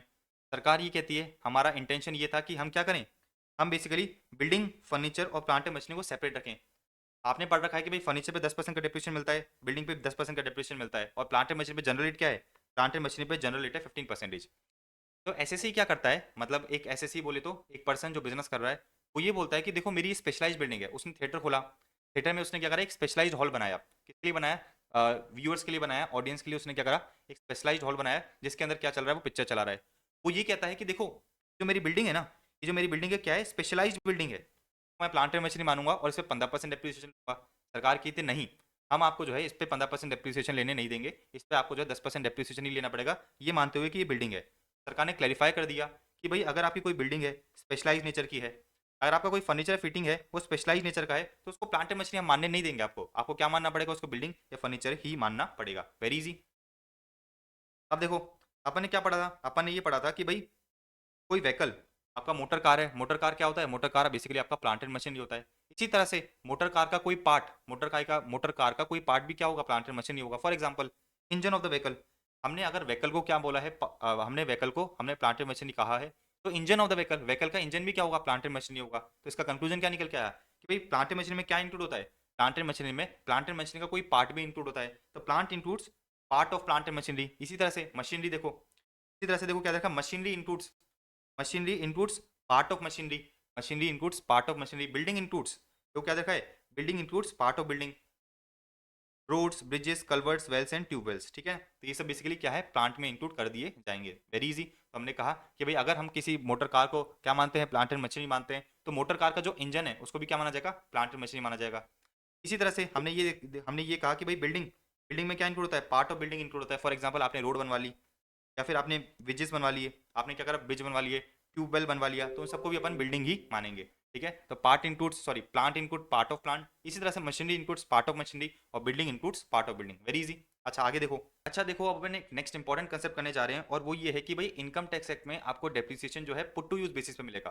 पुट टू यूज बेसिस का मतलब क्या है कि भाई अगर आपने एसेट को करंट ईयर में एक्चुअल में यूज करा है तो ही आपको डेप्रिसिएशन मिलेगा, अगर वो रेडी टू यूज कंडीशन में है तो नहीं मिलेगा। कंपनीज एक्ट में रेडी टू यूज कंडीशन के बेसिस था, लेकिन इनकम टैक्स एक्ट में जिस डेट से आपने पुट टू यूज करा है उस दिन से अपन चेक करेंगे कि भाई कितना डेप्रिसिएशन दिया जाएगा। अच्छा एक और चीज देखो, depreciation not to be proportional on the number of days use, इसका मतलब क्या है, इसका मतलब अपन एग्जांपल से समझते हैं। देखो मेरा प्रीवियस ईयर चल रहा है क्या, 24-25, अपन अगर बात करें कंपनीज एक्ट की, आपने 1 लाख का कोई एसेट खरीदा था, रेट ऑफ डेप्रिसिएशन 10% है। अच्छा मैंने इसको कब खरीदा था, जनवरी 2025 में, और मेरा ईयर एंड कब हो रहा है, मेरा ईयर एंड हो रहा है 31/3/2025 में। तो आपको डेप्रिसिएशन कितना मिलेगा, 1 लाख का 10% इंटू 3/12। तो मतलब अपन क्या करते हैं कंपनीज एक्ट में, तो कंपनीज एक्ट में तो अपन नंबर ऑफ डेज के बेसिस पे क्या करते हैं, उसको प्रपोर्शनेट कर देते हैं। लेकिन इनकम टैक्स एक्ट में अपने को ऐसा करने की जरूरत नहीं है। इनकम टैक्स एक्ट में क्या होता है, इनकम टैक्स एक्ट में बस मुझे इतनी सी है कि अगर मैंने करंट ईयर में एसेट को 180 दिन से ज़्यादा यूज़ करा था तो मुझे पूरा का पूरा डेप्रिसिएशन अलाउ कर दिया जाएगा। तो आपको बस इतना सा चेक करना है कि भाई क्या करंट ईयर में आपने अपने एसेट को 180 दिन से ज़्यादा यूज़ करा था क्या, तो आपको पूरा का पूरा डेप्रिसिएशन अलाउ कर दिया जाएगा। पूरा का मतलब क्या है कि भाई जितने भी रेट से अपना डेप्रिसिएशन निकल रहा है।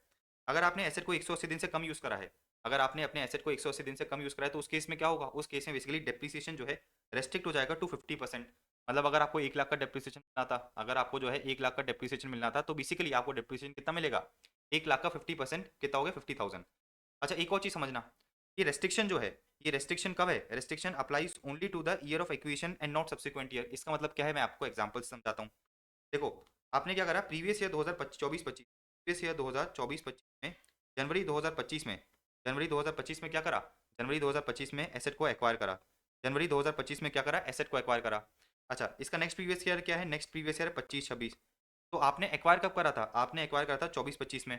अच्छा अब अपन अज्यूम करते हैं कि भाई आपने उसको पुट टू यूज़ कब लिया, आपने जो है उसको पुट टू यूज़ लिया, पुट टू यूज़ लिया अगले साल, टू यूज़ लिया मैंने अगले साल। तो आपने एक चीज़ पढ़ रखी है, आपने क्या पढ़ रखा है, एक चीज़ पढ़ रखी है कि भाई जो अपना 50% का डिप्रिसिएशन होता है, आपका जो 50% का डिप्रिसिएशन होता है वो कब अलाउ करा जाता है, तब आपको अलाउ करा जाता है जब आपने करंट ईयर में किसी एसेट को 180 दिन से कम यूज़ करा है।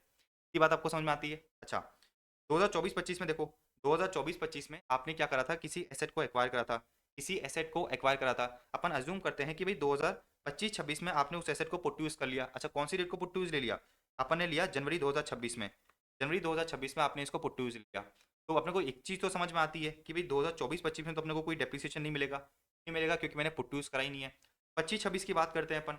25-26 में मैंने एसेट को पुट टू यूज कब कराए? जनवरी 2026 में। मेरा ईयर कब एंड हो रहा है? मार्च 2026 में। मतलब बेसिकली मोटा मोटा 3 महीने हुए हैं। क्या 3 महीने में अपना जो है 180 दिन कंप्लीट हो जाता है? क्या नहीं होता है।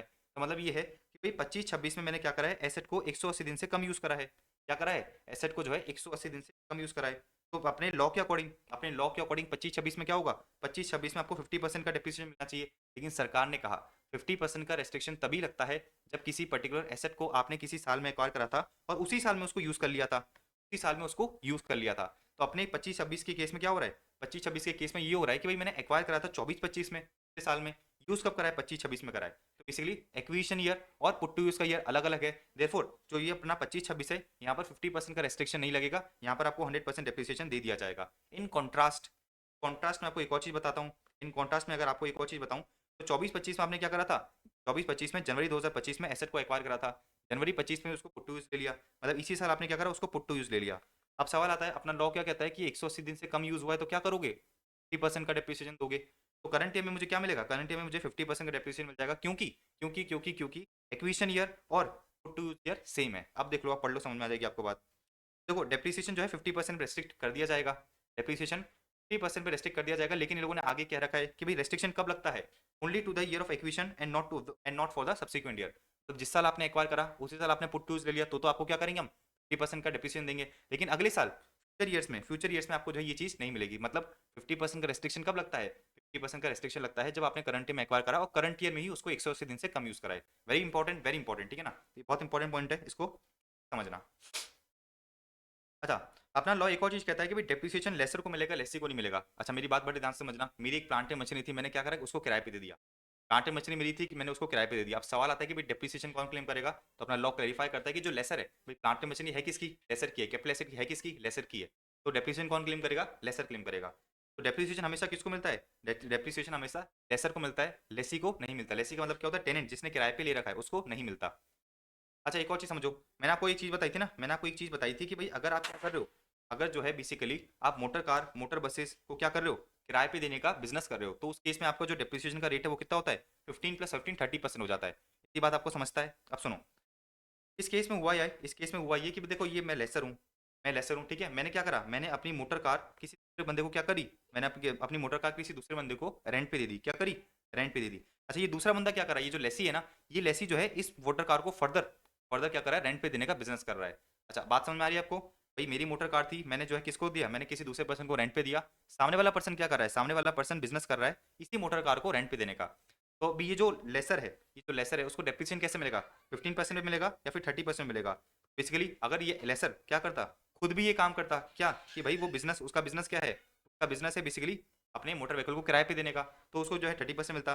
लेकिन इस केस में क्या हो रहा है? इस केस में उसका बिजनेस नहीं है, किराए पे देने का। वो तो बस उसने अपना क्या करा? स्पेयर प्लांट मशीन किराए पे दे दी या फिर स्पेयर मोटर कार किराए पे दे दी। और ये जो सामने वाला पर्सन है, मतलब लेसी है, वो क्या कर रहा है? फर्दर किराए पे दे रहा है। तो सरकार ने क्लैरिफाई कर दिया कि लेसर क्या कर सकता है? हाई रेट पे डेप्रिसिएशन क्लेम कर सकता है। अब देखो क्या दे रखा है, in case of business of leasing out vehicle, ठीक है ना? In case of business of leasing out vehicle, अगर lessee is using the vehicle for running them on hire. अगर लेसी क्या कर रहा है? आपने क्या करा? कोई एसेट को किराए पे दे दिया, मोटर कार को किराए पे दे दिया। सामने वाला जो लेसी है, लेसी क्या कर रहा है? लेसी यूज कर रहा है vehicle for running them on hire. तो लेसी यूज कर रहा है vehicle for running them on hire, ये रहा हायर। इसमें क्या होगा? Depreciation shall be available at higher rates to the lessor. तो लेसर को जो है 30% पे डेप्रिसिएशन दे दिया जाएगा। बहुत सिंपल सी बात ये है कि भाई लेसर ने क्या करा? किराए पे दी। सामने वाला बंदा क्या कर रहा है? सामने वाला बंदा उसको जो है किराए पे देने का बिजनेस कर रहा है। तो लेसर को भी क्या मिलेगा? लेसर को जो है 30% का हायर रेट ऑफ डेप्रिसिएशन दे दिया जाएगा, ठीक है ना? लेसर को तो डेप्रिसिएशन मिलेगा ही नहीं, क्योंकि अभी हमने ऊपर क्या पढ़ा? अपन ने ऊपर ये पढ़ा था कि भाई डेप्रिसिएशन सिर्फ और सिर्फ लेसर को मिलता है। अच्छा, आगे बढ़ सकते हैं अपन। अच्छा, ये जो क्लेम ऑफ डेप्रिसिएशन मैंडेटरी है ना, ये भी मैं आपको समझाऊंगा, ठीक है? ये भी आपको समझाऊंगा, इसका भी रीजन है। अच्छा, आपको मैंने ये भी बता दिया कि भाई डेप्रिसिएशन आपको कब मिलता है? डेप्रिसिएशन आपको मिलता है जब आपने एसेट को पुट टू यूज कराए, रेडी टू यूज कंडीशन पे नहीं मिलता। लेकिन एक कोर्ट का डिसीजन आया था, समझना। However, courts have held that the asset can be said to be used in courts have held that asset can be said to be in use even when it is kept for ready to use। मतलब अपन following cases पढ़ रहे हैं। मतलब 2-3 सरकार ने क्या कर रखे हैं, 2-3 बेसिकली कोर्ट ने जो है डिसीजंस दिए कि भाई इन 2-3 केसेस में अगर आपने क्या कर रखा है, एसेट को रेडी टू यूज कर रखा है, तो भी हम ये मानेंगे कि क्या हो चुके हैं, पुट टू यूज हो चुके हैं। अच्छा, आपका फायर एक्सटिंग्विशर है, मुझे बताओ कि भाई आपने जो है अपनी फैक्ट्री में फायर एक्सटिंग्विशर लगा दिया, अब फायर एक्सटिंग्विशर पे आप डेप्रिसिएशन क्लेम कर सकते हो क्या? अपना पहले वाला लॉ क्या कहता है कि भाई पुट टू यूज करना पड़ेगा। अब जब तक मैं फायर एक्सटिंग्विशर को पुट टू यूज नहीं करूंगा, पुट टू यूज कब करूंगा, जब आग लगेगी। लेकिन मैं उम्मीद थोड़ी करता हूँ कि आग लगे, तो फायर एक्सटिंग्विशर तो मैं सेफ्टी के लिए रखता हूँ। सरकार ने कहा भाई फायर फायर एक्सटिंग्विशर जो है ना, भले ही आपने करंट में पुट टू यूज नहीं करा है, लेकिन अगर वो रेडी टू यूज कंडीशन में है, तो भी हम क्या मान लेंगे, हम ये मान लेंगे कि भाई आपने जो है उसको क्या कर लिया है, पुट यूज कर लिया है। वापस पढ़ो, asset can be said to be in use, asset जो है यूज कर लिया गया है ये मान लिया जाएगा, even when it is kept ready for use. Fire extinguisher समझता है आपको, भाई फायर एक्सटिंग्विशर लगा दिया आपने, अब वो ऑफ कोर्स उसको हर बार तो यूज कर नहीं सकते, तो कोर्ट ने कहा कोई दिक्कत नहीं है, अगर ये रेडी टू यूज कंडीशन में भी है तो भी आप इस पर डेप्रिसिएशन क्लेम कर सकते हो। तरह से आपका स्टैंड बाय इक्विपमेंट है या फिर मशीनरी स्पेयर्स है। स्टैंड बाय इक्विपमेंट क्या होता है, स्टैंड बाय इक्विपमेंट ये होता है कि भाई आपकी बहुत बड़ी मशीनरी है, आपकी क्या है, बहुत बड़ी मशीनरी है, और आपने क्या करा, आपने बेसिकली जो है एक स्पेयर पार्ट साइड में रख दिया, या फिर स्टैंड बाय इक्विपमेंट रख दिया कि भाई अगर ये मेरी मशीन खराब हो जाएगी, मैं क्या करूंगा, इस मशीनरी को या फिर इस इक्विपमेंट को यूज कर लूंगा, तो उसको अपन क्या कहते हैं, स्टैंड बाय इक्विपमेंट, ताकि इमरजेंसी में मेरी जो प्रोडक्शन है, मेरी जो मैन्युफैक्चरिंग है वो रुके ना। इसी तरह से आपके जो मशीनरी स्पेयर्स होते हैं, मशीनरी स्पेयर्स का मतलब है कि भाई बड़े बड़े जो आपके फिक्स जैसे होते हैं उसके अंदर वो होते हैं ना, स्पेयर आइटम्स जो होते हैं जो आप लगाते हो जिसकी वजह से मशीनरी चलती है। तो इन लोगों ने कहा कि मशीनरी स्पेयर्स जो स्पेसिफिक हैं to tangible fixed asset and their use is irregular, तो उसको भी अपन क्या मानेंगे, उसको भी अपन ये मान लेंगे कि भाई आपने जो है उसको यूज में ले लिया है, भले ही एक्चुअल में वो यूज में नहीं आया है, और उस पर आप डेप्रिसिएशन क्लेम कर सकते हो। बहुत लॉजिकल है, बहुत लॉजिकल है कि भाई मशीनरी स्पेयर्स हो गए, फायर एक्सटिंग्विशर हो गया, या फिर स्टैंड बाय इक्विपमेंट हो गया, इसको आप जो है रेगुलरली यूज तो कर नहीं सकते, तो अपनी बेसिकली इमरजेंसी के लिए ले रखा है अपन ने, तो क्या इस पे डेप्रिसिएशन नहीं मिलेगा? सरकार ने कहा बिल्कुल मिलेगा, कोर्ट ने डिसीजन दिया था, एंड उसके अकॉर्डिंग अपन जो है क्या कर सकते हैं, इन पे डेप्रिसिएशन ले सकते हैं, इवन दो करंट ईयर में हमने इसको जो है पुट टू यूज नहीं करा है। Very easy. अच्छा, एक इंपॉर्टेंट समझना, मैंने आपको क्या बताया था, मैंने आपको ये बताया था कि जो अपना इनकम टैक्स एक्ट होता है, जो अपना इनकम टैक्स एक्ट होता है, वहां पर डेप्रिसिएशन आपको डब्ल्यूडीवी मेथड पे ही मिलता है, कंपलसरी डब्ल्यूडीवी मेथड पे ही मिलता है, लेकिन एक एक्सेप्शन है। कोई कोई अंडरटेकिंग, कोई कंपनी है वो क्या कर रही है, जनरेट कर रही है पावर को, या फिर जनरेट एंड डिस्ट्रीब्यूट कर रही है पावर को, कोई कंपनी है क्या कर रही है, पावर मतलब इलेक्ट्रिसिटी को जनरेट कर रही है, या फिर इलेक्ट्रिसिटी को जनरेट एंड डिस्ट्रीब्यूट कर रही है, तो सरकार ने कहा कि भाई आपके पास ऑप्शन है कि आप क्या कर सकते हो, एसएलएम मेथड, मतलब street line method of depreciation को क्या कर सकते हो, चूज कर सकते हो इंस्टेड ऑफ डब्ल्यूडीवी मेथड। एक एक्सेप्शन समझ में आ गया? क्या एक्सेप्शन है कि भाई अगर आप क्या कर रहे हो, अगर आप पावर को जनरेट कर रहे हो या फिर पावर को डिस्ट्रीब्यूट कर रहे हो, तो आपके पास ऑप्शन है, आपके पास क्या है, ऑप्शन है, देखो आप जो है एसएलएम मेथड को चूज कर सकते हो, आप जो है एसएलएम मेथड को चूज कर सकते हो ओवर डब्ल्यूडीवी। अच्छा, ये टर्मिनल डेप्रिसिएशन क्या होता है, बैलेंसिंग चार्ज क्या होता है, मैं अभी आपको एग्जांपल समझाता हूँ, आ जाओ। तो अपन क्या है, अपन एक पावर पावर जनरेटिंग अंडरटेकिंग है, मैं इधर लिख देता हूँ कि भाई अपन क्या है, अपन जो है एक पावर जनरेटिंग अंडरटेकिंग है, पावर जनरेटिंग अंडरटेकिंग। अच्छा, मेरे पास क्या ऑप्शन है, मेरे पास ऑप्शन है कि भाई मैं एसएलएम मेथड ऑफ डेप्रिसिएशन क्या कर सकता हूँ, चूज कर सकता हूँ, मैं जो है एसएलएम मेथड ऑफ डेप्रिसिएशन को चूज कर सकता हूँ, तो मैंने क्या करा, एसएलएम मेथड ऑफ डेप्रिसिएशन कर लिया। मैंने कोई एसेट को जो है 100 रुपये में खरीदा था, मैंने कोई एसेट को 100 रुपये में खरीदा था, और आज तक मैं उस पर डेप्रिसिएशन ले चुका हूँ 40 रुपये का, तो उसकी डब्ल्यूडीवी कितनी आ रही है, डब्ल्यूडीवी आ रही है उसकी, तो मैंने आपको बताया कि देखो आपकी एसेट की कॉस्ट क्या है, आपकी एसेट की कॉस्ट है 100 रुपये, 40 रुपये आपका क्या था डेप्रिसिएशन, तो अभी तक आज की डेट पे इसकी डब्ल्यूडीवी कितनी है, आज की डेट पे इसकी डब्ल्यूडीवी है 60 रुपये। अच्छा, आपने 100 रुपये का एसेट खरीदा था, इसकी लाइफ कितनी थी, इसकी लाइफ थी 10 ईयर्स, इसकी लाइफ थी 10 ईयर्स, तो आपको पर ईयर का डेप्रिसिएशन समझ में आ गया ना, पर ईयर का डेप्रिसिएशन कैसे निकलेगा, पर ईयर का डेप्रिसिएशन आपका निकलेगा, कॉस्ट 100 डिवाइड बाय 10 कर दिया मैंने, तो पर ईयर का डेप्रिसिएशन आ गया 10 रुपये। 4 साल मैंने डेप्रिसिएशन लिया, 4 साल बाद मेरी डब्ल्यूडीवी आ रही है 60 रुपये की, इतनी बात समझ में आ गई आपको? अच्छा, अब सुनो, आपने क्या करा, ये जो 60 रुपये की मशीनरी बची है आपकी, डब्ल्यूडीवी कितनी है इसकी, 60 रुपये है, 60 रुपये की मशीनरी को आपने क्या करा, 60 रुपये की मशीनरी को आपने बेच दिया, कितने में बेचा, 40 रुपये बेच दिया। तो 60 रुपये की चीज़ को आपने क्या करा, 60 रुपये की चीज़ को आपने 40 रुपये में बेच दिया, तो आपको नुकसान कितना हुआ, आपको नुकसान हुआ 20 रुपये का। तो सरकार ने कहा ये जो आपको 20 रुपये का नुकसान हुआ है ना, ये आप पीएल में क्या कर सकते हो, बुक कर सकते हो, ये जो आपको 20 रुपये का नुकसान हुआ है इसको आप पीएल में बुक कर सकते हो, और इसका नाम क्या दोगे, इसका नाम दोगे टर्मिनल डेप्रिसिएशन।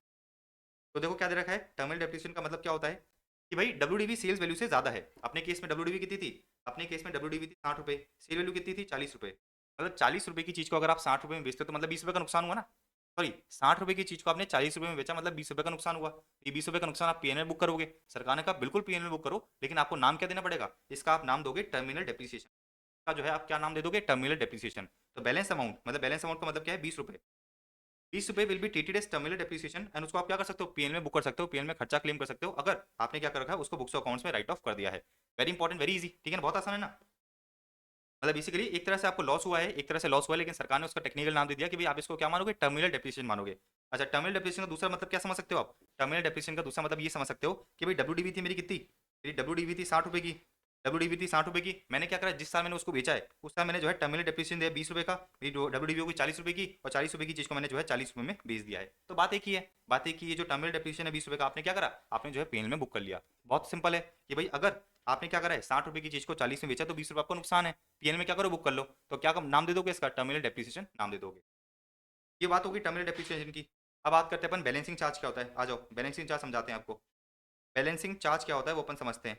अपने केस में क्या हो रहा था, अपने केस में ये हो रहा था कि भाई जो अपनी कॉस्ट है वो 100 रुपये है, आपने 4 साल में 40 रुपये का डेप्रिसिएशन ले लिया है, आपकी WDV आ रही है 60 रुपये की।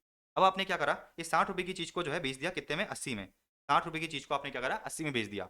60 रुपये की चीज़ को जो है आपने 80 में बेच दिया। अब मुझे बताओ कि भाई 60 रुपये की चीज़ को 80 में बेच दोगे तो क्या होगा, 20 रुपये का मुनाफा होगा, 20 रुपये का फायदा होगा। तो 20 रुपये का फायदा हुआ तो कहाँ जाएगा, पीएनएल में क्रेडिट हो जाएगा। सरकार ने कहा बिल्कुल पीएनएल में इसको क्रेडिट करोगे, लेकिन इसका नाम क्या दोगे, इसका नाम दोगे बैलेंसिंग चार्ज। इसका नाम क्या दे देंगे अपन, देखो इसका नाम दे देंगे अपन बैलेंसिंग चार्ज।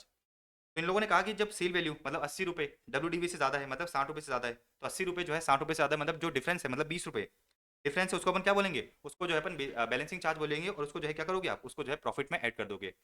अच्छा अब एक और एग्जाम्पल समझना, अब जो है एक और एग्जाम्पल समझना। आपने क्या करा, आपने जो है बेसिकली 60 रुपये की WDV के एसेट को जो है कितने बेच दिया, अब आपने सेल कर दी कितने की, अब आपने सेल कर दी 120 की। कितने की सेल कर दी आपने, जो है 120 की सेल कर दी। अब मुझे बताओ आपको मुनाफा कितना हुआ। अगर आप देखोगे इस केस में आपका मुनाफा कितना है, इस केस में आपका मुनाफा है 120 माइनस 60 कितना हो गया, 120 माइनस 60 आपका मुनाफा हो गया 60 रुपये का। 120 माइनस 60 आपका मुनाफा हो गया 60 रुपये का। अब सवाल आता है कि भाई 60 का 60 रुपये मैं पीएनएल में ले जाऊँ क्या, 60 का 60 रुपये पीएनएल में ले जाऊँगा। अब मुझे लॉजिकली बात समझाना, आप लॉजिकली बात समझना। आपने एसेट खरीदा था 100 रुपये का, आपने एसेट खरीदा था 100 रुपये का, और आपने अल्टीमेटली बेचा कितने पे उसको, अल्टीमेटली उसको बेचा है 120 पे। अच्छा 100 रुपये की एसेट पे आपने जो है 40 रुपये का डेप्रिसिएशन पीएनएल में बुक कर दिया था, आपकी WDV आ रही है 60 रुपये। अच्छा मुझे एक चीज बताओ कि भाई पीएनएल में आपने कितना डेप्रिसिएशन बुक करा था, 40 रुपये का। तो सरकार कहती है कि भाई अगर आप क्या करते हो, अगर आपकी सेल वैल्यू कॉस्ट से भी ज्यादा है, अगर आपकी सेल वैल्यू कॉस्ट से भी ज्यादा है, तो जितना फायदा आपको कॉस्ट और सेल वैल्यू के डिफरेंस से हुआ है वो आपका कैपिटल गेन्स है। तो कैपिटल गेन्स वाले चैप्टर में जाके अपन पढ़ेंगे। कैपिटल गेन्स का चैप्टर मुझे क्या कहता है कि भाई अगर आपने कोई प्रॉपर्टी बेची है तो अगर उसमें फायदा होता है, अगर आपने कोई प्रॉपर्टी बेची है उसमें फायदा होता है, तो वो कहाँ पे टैक्सेबल होता है, वो जो है कैपिटल गेन्स हेड के अंदर टैक्सेबल होता है। अब आप बोलोगे रोहन अभी तो आपने मुझे बताया कि भाई अगर मेरी सेल वैल्यू जो है 80 रुपये थी, अगर मेरी सेल वैल्यू 80 रुपये थी तो मुझे 20 रुपये का फायदा हुआ था ना, तो आपने जो है इसको पेन में क्यों डाल दिया, PGP के हेड के अंदर क्यों डाल दिया, इसको कैपिटल गेन्स क्यों नहीं बनाया। तो मेरी बात बड़े ध्यान से समझना। आपने क्या करा था, 40 रुपये का डेप्रिसिएशन ऑलरेडी बुक कर रखा था, आपने जो है बिजनेस के पीएनएल में प्रीवियस ईयर्स में 40 रुपये का खर्चा ले रखा था, ठीक है ना। अच्छा अभी आप क्या कर रहे हो, अभी आप जो है 20 रुपये बुक कर रहे हो, मतलब 20 रुपये जो है पीएनएल में क्रेडिट कर रहे हो। इसका मतलब ये है कि भाई आपने क्या करा था, आपने जो है बेसिकली इस रिस्पेक्ट में, इस एसेट के रिस्पेक्ट में पिछले सालों में 40 का डेप्रिसिएशन ले रखा था। अब मैं क्या कर रहा हूँ, अब मुझे मुनाफा हो रहा है 20 रुपये का, अब मुझे मुनाफा हो रहा है 20 रुपये का, तो मैंने क्या करा, ठीक है चलो पीएनएल में अपन क्या कर देते हैं, क्रेडिट कर देते हैं। मतलब ओवर द ईयर्स मैंने 40 डेबिट कर रखा था, मैंने 20 और क्रेडिट कर दिया। लेकिन अपने इस वाले केस में क्या हो रहा है, अपने जो नेक्स्ट वाला केस है, नेक्स्ट वाले केस में जो मेरी सेल वैल्यू है वो कितनी है, 120 है। ये जो सेल वैल्यू वो कितनी है, 120 है। तो मैंने आपको वही चीज बताई ना कि भाई अपन ने पीएनएल में डेबिट कितना रखा है। अच्छा मुझे एक चीज बताओ, आपको फायदा कितने का हुआ है, आपको फायदा हुआ है 60 रुपये का, ठीक है ना। 60 की चीज को आपने 120 में जाए, मतलब आपको जो है फायदा हुआ 60 रुपये का। अच्छा मैंने आपको क्या बताया था, मैंने आपको PGP हेड के अंदर ये बताया था जस्ट अभी इससे पहले कि भाई अपन पीएनएल में क्रेडिट कर देते हैं। क्यों क्रेडिट कर देते हैं, क्योंकि अपन ने पहले क्या कर रखा था, डेबिट कर रखा था। तो सरकार कहती है इस केस में आपको जो है कितने का फायदा हुआ है, 60 रुपये का फायदा हुआ है। आपने ओवर द ईयर्स पीएनएल में कितना डेबिट कर रखा था, ओवर द ईयर्स पीएनएल में 40 डेबिट कर रखा था। तो 40 क्या करोगे, 40 जो है आप पीएनएल में क्रेडिट कर दोगे, किसके, बिजनेस एंड प्रोविजन के पीएनएल में। और बाकी जो 20 रुपये का आपका प्रॉफिट है, ये आपका क्या होगा, ये आपका जो है कैपिटल गेन्स होगा, ये आपका क्या होगा, कैपिटल गेन्स होगा। ठीक है अब आपको लॉजिकली बात समझ में आई। सीधी सी बात ये है कि भाई अगर आपने क्या करा है, अगर आपने किसी एसेट को बेचा है और सेल वैल्यू कॉस्ट से भी ज्यादा है, सेल वैल्यू कॉस्ट से भी ज्यादा, तो सीधी सी बात ये है कि भाई जो कॉस्ट और सेल वैल्यू का डिफरेंस है वो तो मेरा कैप गेन्स है 20 रुपये, और बाकी जो टोटल टोटल कैप गेन्स में से 20 रुपये मैंने हटाए, तो 40 रुपये मेरा क्या होगा, 40 रुपये मेरा जो है पीएनएल की इनकम होगी, 40 रुपये मेरे प्रॉफिट में ऐड कर दिया जाएगा। और लॉजिकल लॉजिकल भी है, देखो आपने जो है करंट ईयर में 40 रुपये पीएल में क्रेडिट कर रखे हैं, एंड ओवर द ईयर्स पिछले सालों में आपने कितना बुक कर रखा था, पिछले सालों में 40 ही बुक कर रखा था, मतलब पीएल का इंपैक्ट हमने क्या करा, नील कर दिया। बात समझ में आ रही है आपको, तो ये भी इंपॉर्टेंट कॉन्सेप्ट था। तो वही चीज अपन इधर करिए, देखो कि any excess of actual cost, any excess of actual cost क्या माना जाएगा, कैप गेन्स माना जाएगा। Any excess of actual cost क्या मान लिया जाएगा, कैपिटल गेन्स मान लिया जाएगा। तो एकदम लॉजिकली मैंने आपको समझा है। अब सुनो अपन ने क्या चीज देखी, अपन ने एक चीज पढ़ी थी इधर जब अपन WDV निकाल रहे थे, अपन ने एक चीज पढ़ी थी जब अपन WDV निकाल रहे थे। मैंने आपको क्या बताया था, मैंने आपको ये बताया था कि भाई आपको जो है ओपनिंग बैलेंस पकड़ना है, आपको जो है ओपनिंग बैलेंस पकड़ना है। उसमें क्या ऐड करोगे, जितना भी आपने जो है परचेज करा है, जितना भी आपने जो है एसेट परचेज करा है उसकी एक्चुअल कॉस्ट को क्या करोगे, ऐड करोगे। देखो actual cost of asset acquired during the previous year, तो जितने भी अपन ने एसेट करंट ईयर में क्या करे हैं, एक्वायर करे हैं, उसको अपन क्या करेंगे, उसको अपन जो है पीएनएल में ऐड करेंगे। अब सवाल आता है कि भाई एक्चुअल कॉस्ट का मतलब क्या है, तो देखो एक्चुअल कॉस्ट का मतलब अपन पढ़ते हैं। एक्चुअल कॉस्ट का मतलब क्या है, amount paid to acquire the asset. सीधी सी बात है, एक्चुअल कॉस्ट का मतलब क्या होता है, परचेज प्राइस होता है। Amount paid to acquire the asset, amount मैंने क्या करा है, पे करा है to acquire the asset. Just give me a second.